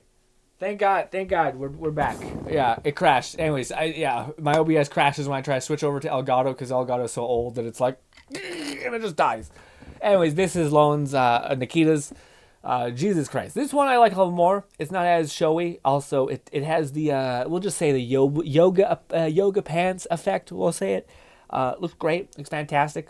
A little heavy, a little heavy. Anyways, it's cute. She's got like a little kind of a, I don't know what it's called. Like she's not wearing. She's heating up. It's what usually think the women wear when they're over like warm. They take off their little jacket and they hold it around their arms. Weird. Anyways, I do feel like that's a compromised position when she's holding a gun to kind of have like a weird restrictive nature.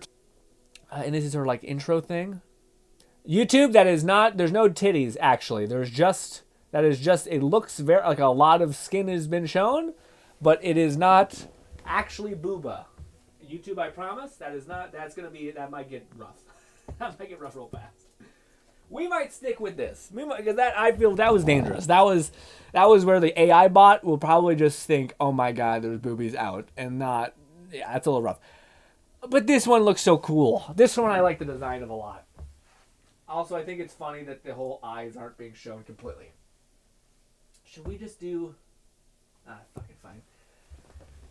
This one might be my new favorite, Lone. This one might be my new favorite. I don't know why I haven't seen the classic like emo long hair eye things in a while. Not too excessive, not grotesque as well. Not bad. It does really okay. All right. Okay.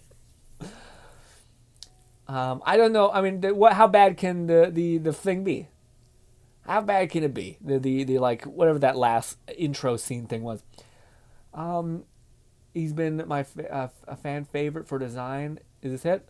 That looks rad. That's cool. That's not like just so much booba you've ever seen, you know? Is this one okay? This one looks fine. This one looks... It looks like... I don't know what it looks like. I hope it's okay. That first one I'm worried about. I'm sweating bullets like, oh no. Okay. She got a lot going on. It's like you got 3 characters in one with how much shit's on the screen. Okay, it's not that bad. I will say that doesn't really make sense. It seems like it's a lot of but hey, this one's not bad. The first one is excessive. The first one is like, damn. If you're a booba lover, my God. Ah, yes, Elig. I've seen her everywhere. She's got Hadada Protag. What? What? Fluff says if I cared for gameplay loop of Nikita, I definitely want Elga. Elga, and second on she is just one of the for Doom. Right, Elga the second on second one. She is one big reference to Doom. Yeah, BFG and stuff like that. Her favorite game is an FPS and called Boom. I love it. I love it. And no wonder I liked her look so much. I'll send to see what her last thing was. Also, let's check out Raid's thing. This is the character that Raid and Lone are talking about in the Genshin to whatever Star Rail. That's what's called. Sorry, Star Rail. Looks great. Looks great. I will say, after seeing the Nikitas, it does. Nikita seems like it just dumps money into design. A specific type of design, yes, but design nevertheless. This looks good. This looks good, but compared to the things we just saw, I really like the Doom person. The Doom person's got to be my favorite. It's not even close. It is, even better. This is the best. This is cute. I like everything about it. It's adorable. She has like an electric gun, so that's an interesting win for me. Sorry, an intense win. Is that right?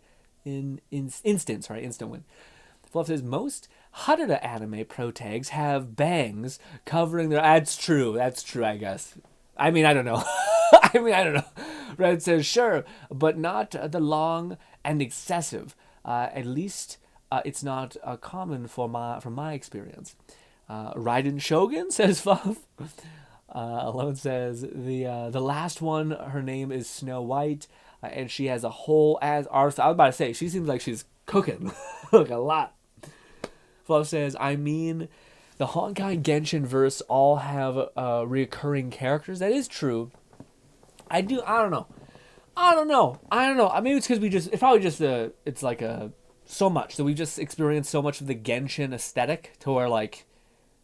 I don't know. I feel like I start to like it just gets boring because we've seen it for so much, you know. Yeah, that's why like it's hard for me to describe. But like Genshin's art style and Withering Waves art style feels very different. Like they don't even feel like they're similar. Maybe they're anime, but they're not like the I'm not sure what they're doing. If it's just like the maturity thing, or if it's just the softness of Genshin characters versus the kind of like rigidness of Withering Wave characters. They just seem very different. But I see that same softness kind of thing permeate all the other characters, or all of Genshin Hoyo versus other games. I should say.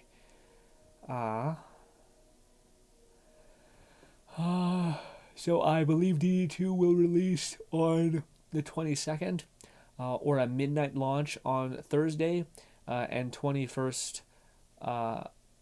If so, we won't be able to play it.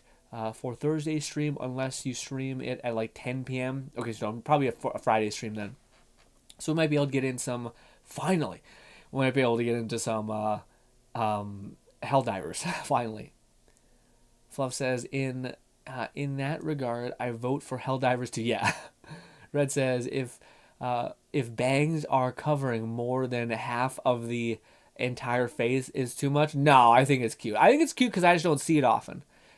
Yeah, like again, to me, I guess it's different. Like I think Red always looks at things. Not always looks. I think Red has a proclivity to look at things like I tend to not like this because of like this because of the thing I genuinely like. Like I think Red clearly knows what he really likes. But to me, I kind of like things also when I see something that I just haven't seen in a long time, like something that's different, essentially. So because I haven't seen like any female character with this cool art style of like most of her eyes covered, besides like Rem, the only thing that would just comes to mind because we've been talking about Rem already this stream a lot. But yeah, to me it's cute. It's something that I haven't seen a lot. It takes an otherwise a girl with bangs and makes her a little bit more interesting and different. Something that I haven't seen a lot of, you know?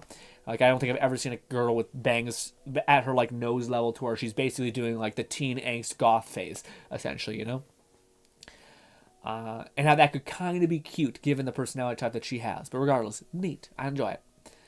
Raid says, I wish I could found a better image of our... No, I thought, no, it was great. Sorry, I didn't mean to click off too soon, Raid. I did appreciate the image, and I didn't think it looked cool. To me, I probably should have used yours first, because yours is like already... Genshin already has... Not Genshin, sorry. Any of the Holyverse games almost seems very rigid in terms of like making it fit within that world, making it fit within a style, with a period, with a whatever. Whereas this, with the Nikita game, it very much seems like it's just trying to capture... like perversion, but also unique. It almost seems like a harem anime, or like a harem anime is trying to find like the weird specific thing that you're into and that you like, or try to throw like some haymakers and just try to like swing for the fences and be like, this is a weird archetype we kind of put together. Are you into it? No? Yes? Okay. You know? Fluff says, I'd like to show off my Tesla Shock Trooper build. I seen that there was like this weird thing within season 2 of Helldivers, or like season pass 2, where it's like this giant arc reactor thing that's just sitting there going think, think, and like can reach crazy far. Fluff says it's a trope some people love, Red. Hence why it's part of her design. Yeah, the bang thing. That's a trope that I've never seen before. I've seen like someone's mentioned. I've seen it in other media for dudes, because it's trying to make it so that the dude is has less characteristics and may not be like you. AKA you can superimpose your own self onto it easier. But I have not seen it like this. Lone says, repost, the first one, her name is D, and she looks a bit like Yor from Spy Family. Even acts like her in some part. Really?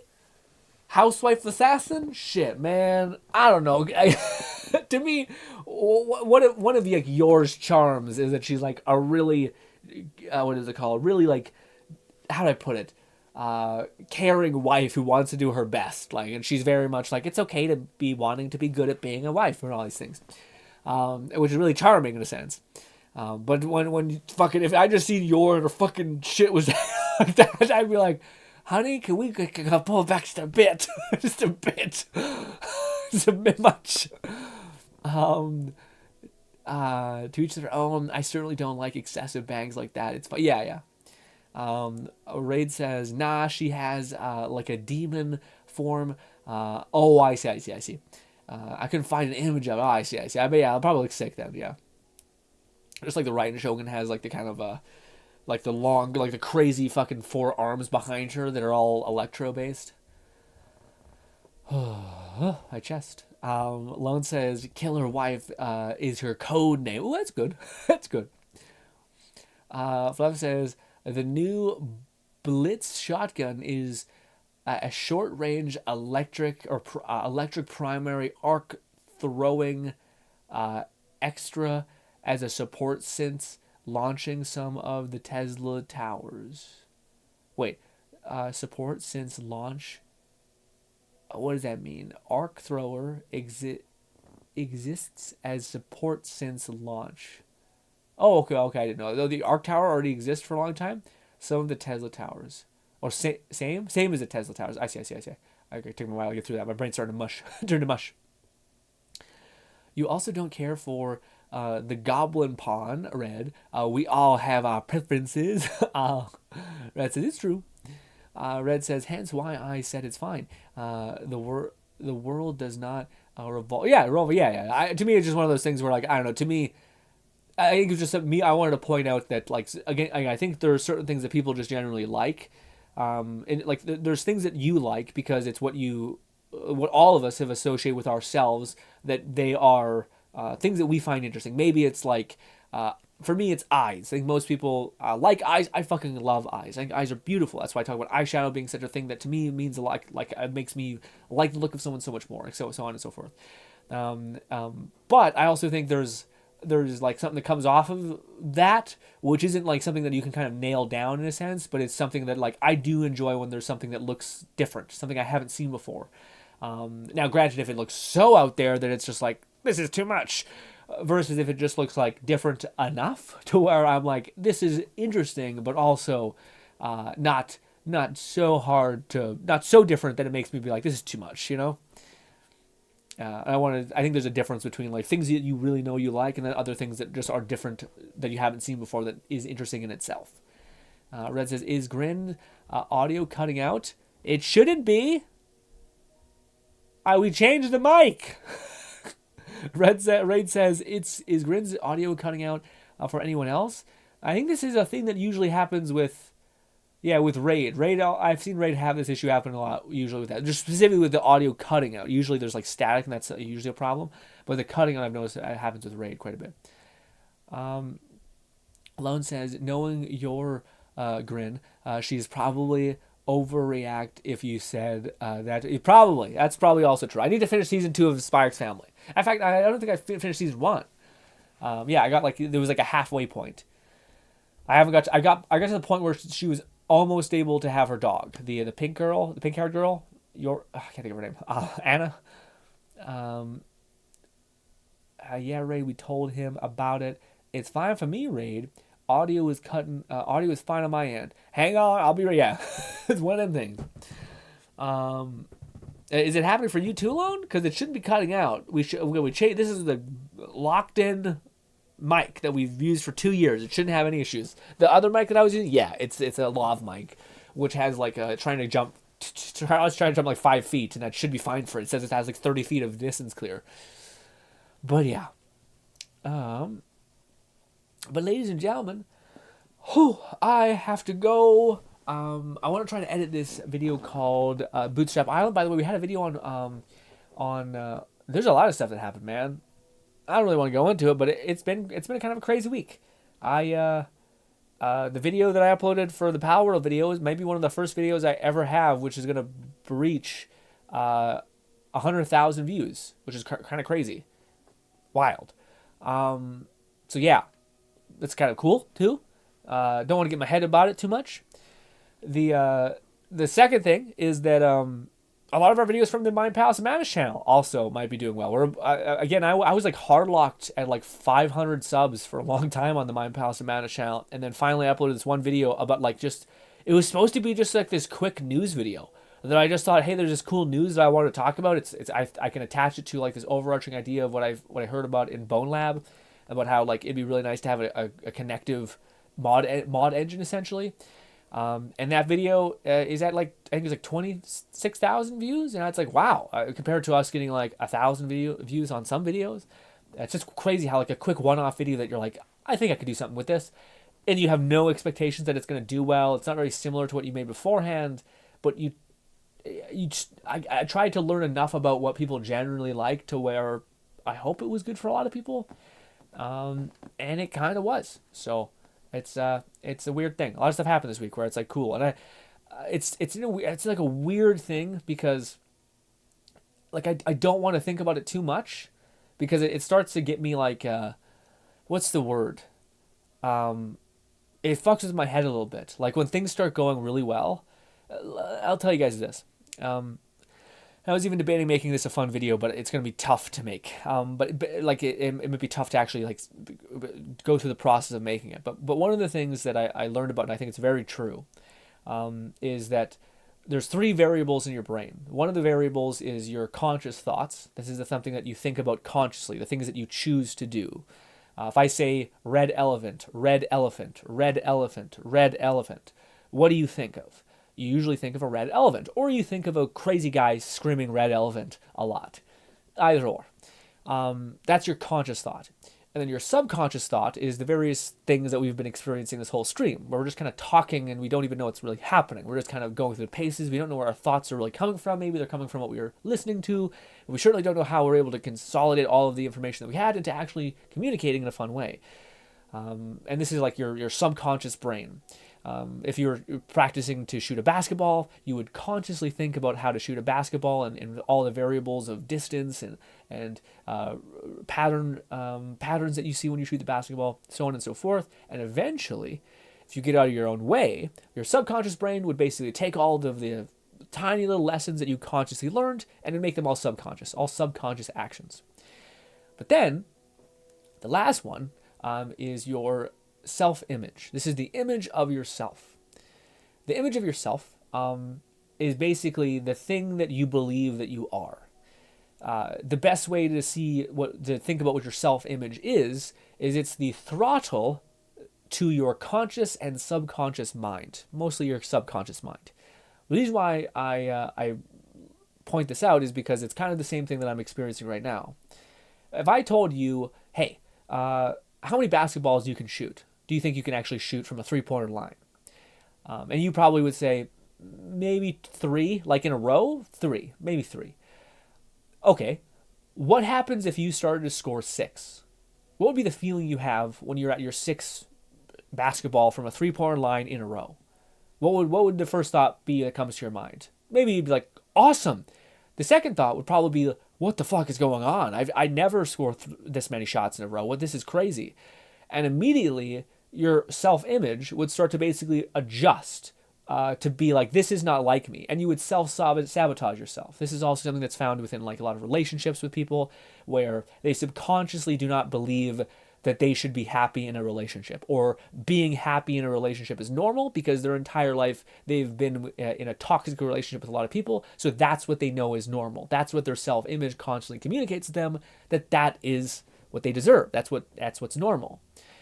So when you are abnormal, when you start to do something that's either too good for you or too bad for you, your self-image will basically tell your subconscious mind something's off. Do more, do less, work harder, work less, so on and so forth.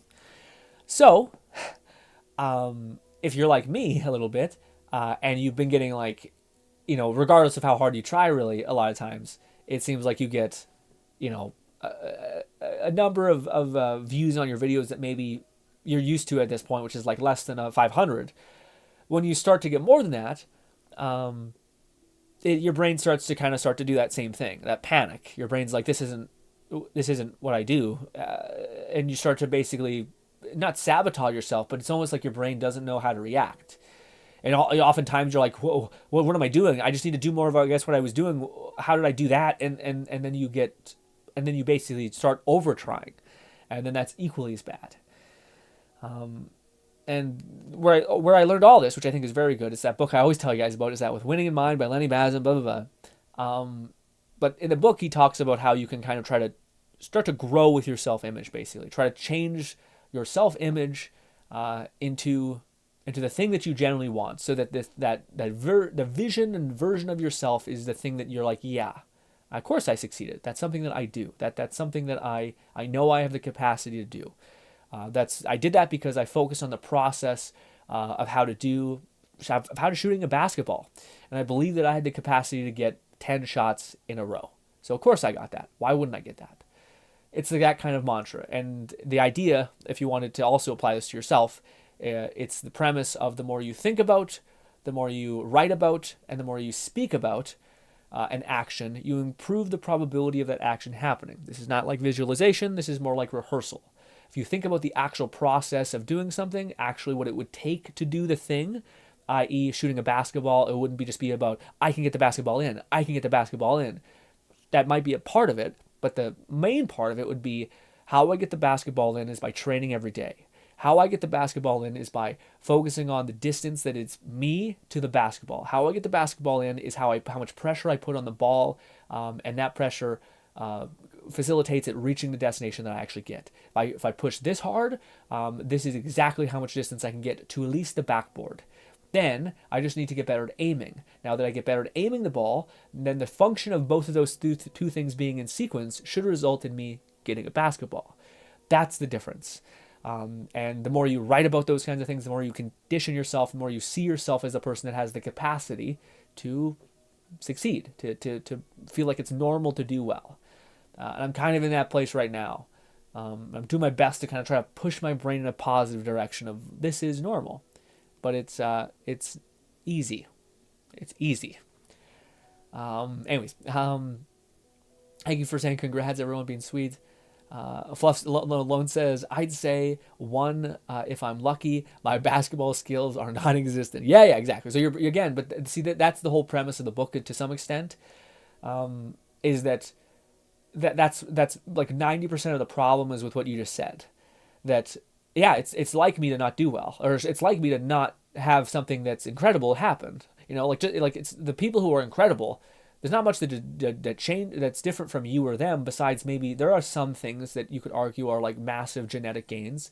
But for a lot of like competition, not all, like we have this warped idea in our head of like sports, which are the most physical and like demanding traits ever, that they're the reality of how success and how that works in the world, which is not the case. A lot of sports like Olympic rifle shooting have nothing to do with your physical proclivity.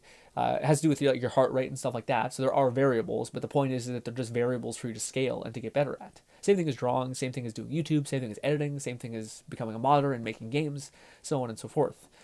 But that's the first step of it being like, yeah, I could absolutely become the kind of person that could get 10 baskets in a row from the 3-point line. 100%. Like, to have the belief in yourself and to also understand how you would go about doing that isn't just by wishing happy thoughts all day, but by actually going through what you would need to do to develop the conscious skill to then make it subconscious, to then allow you to consistently do it over time, aka making it so that you can believe that you have the capacity to do it, improve your self-image, is how you can succeed.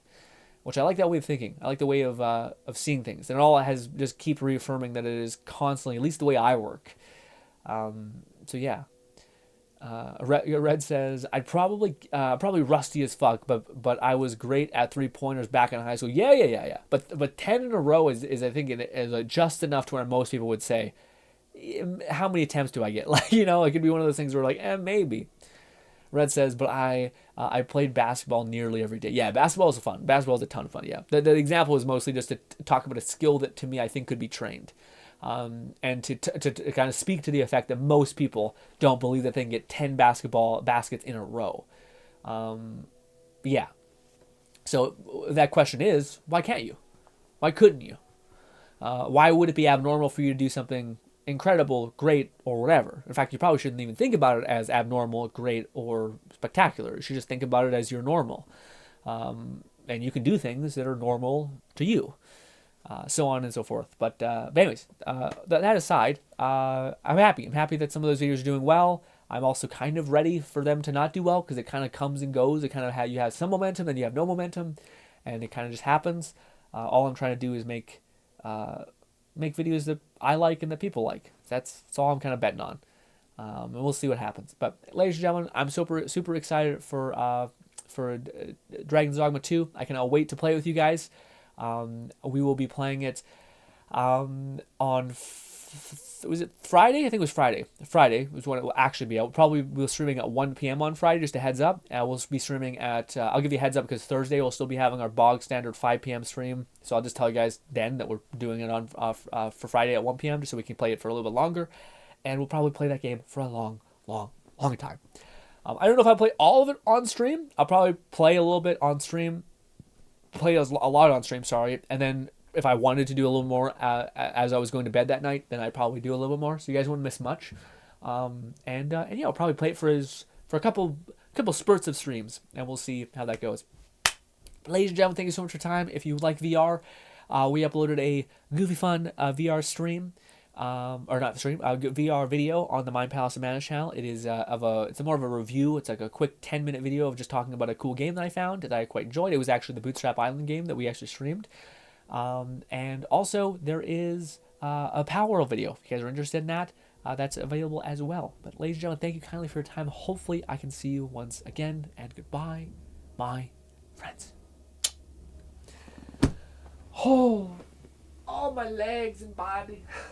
Oh.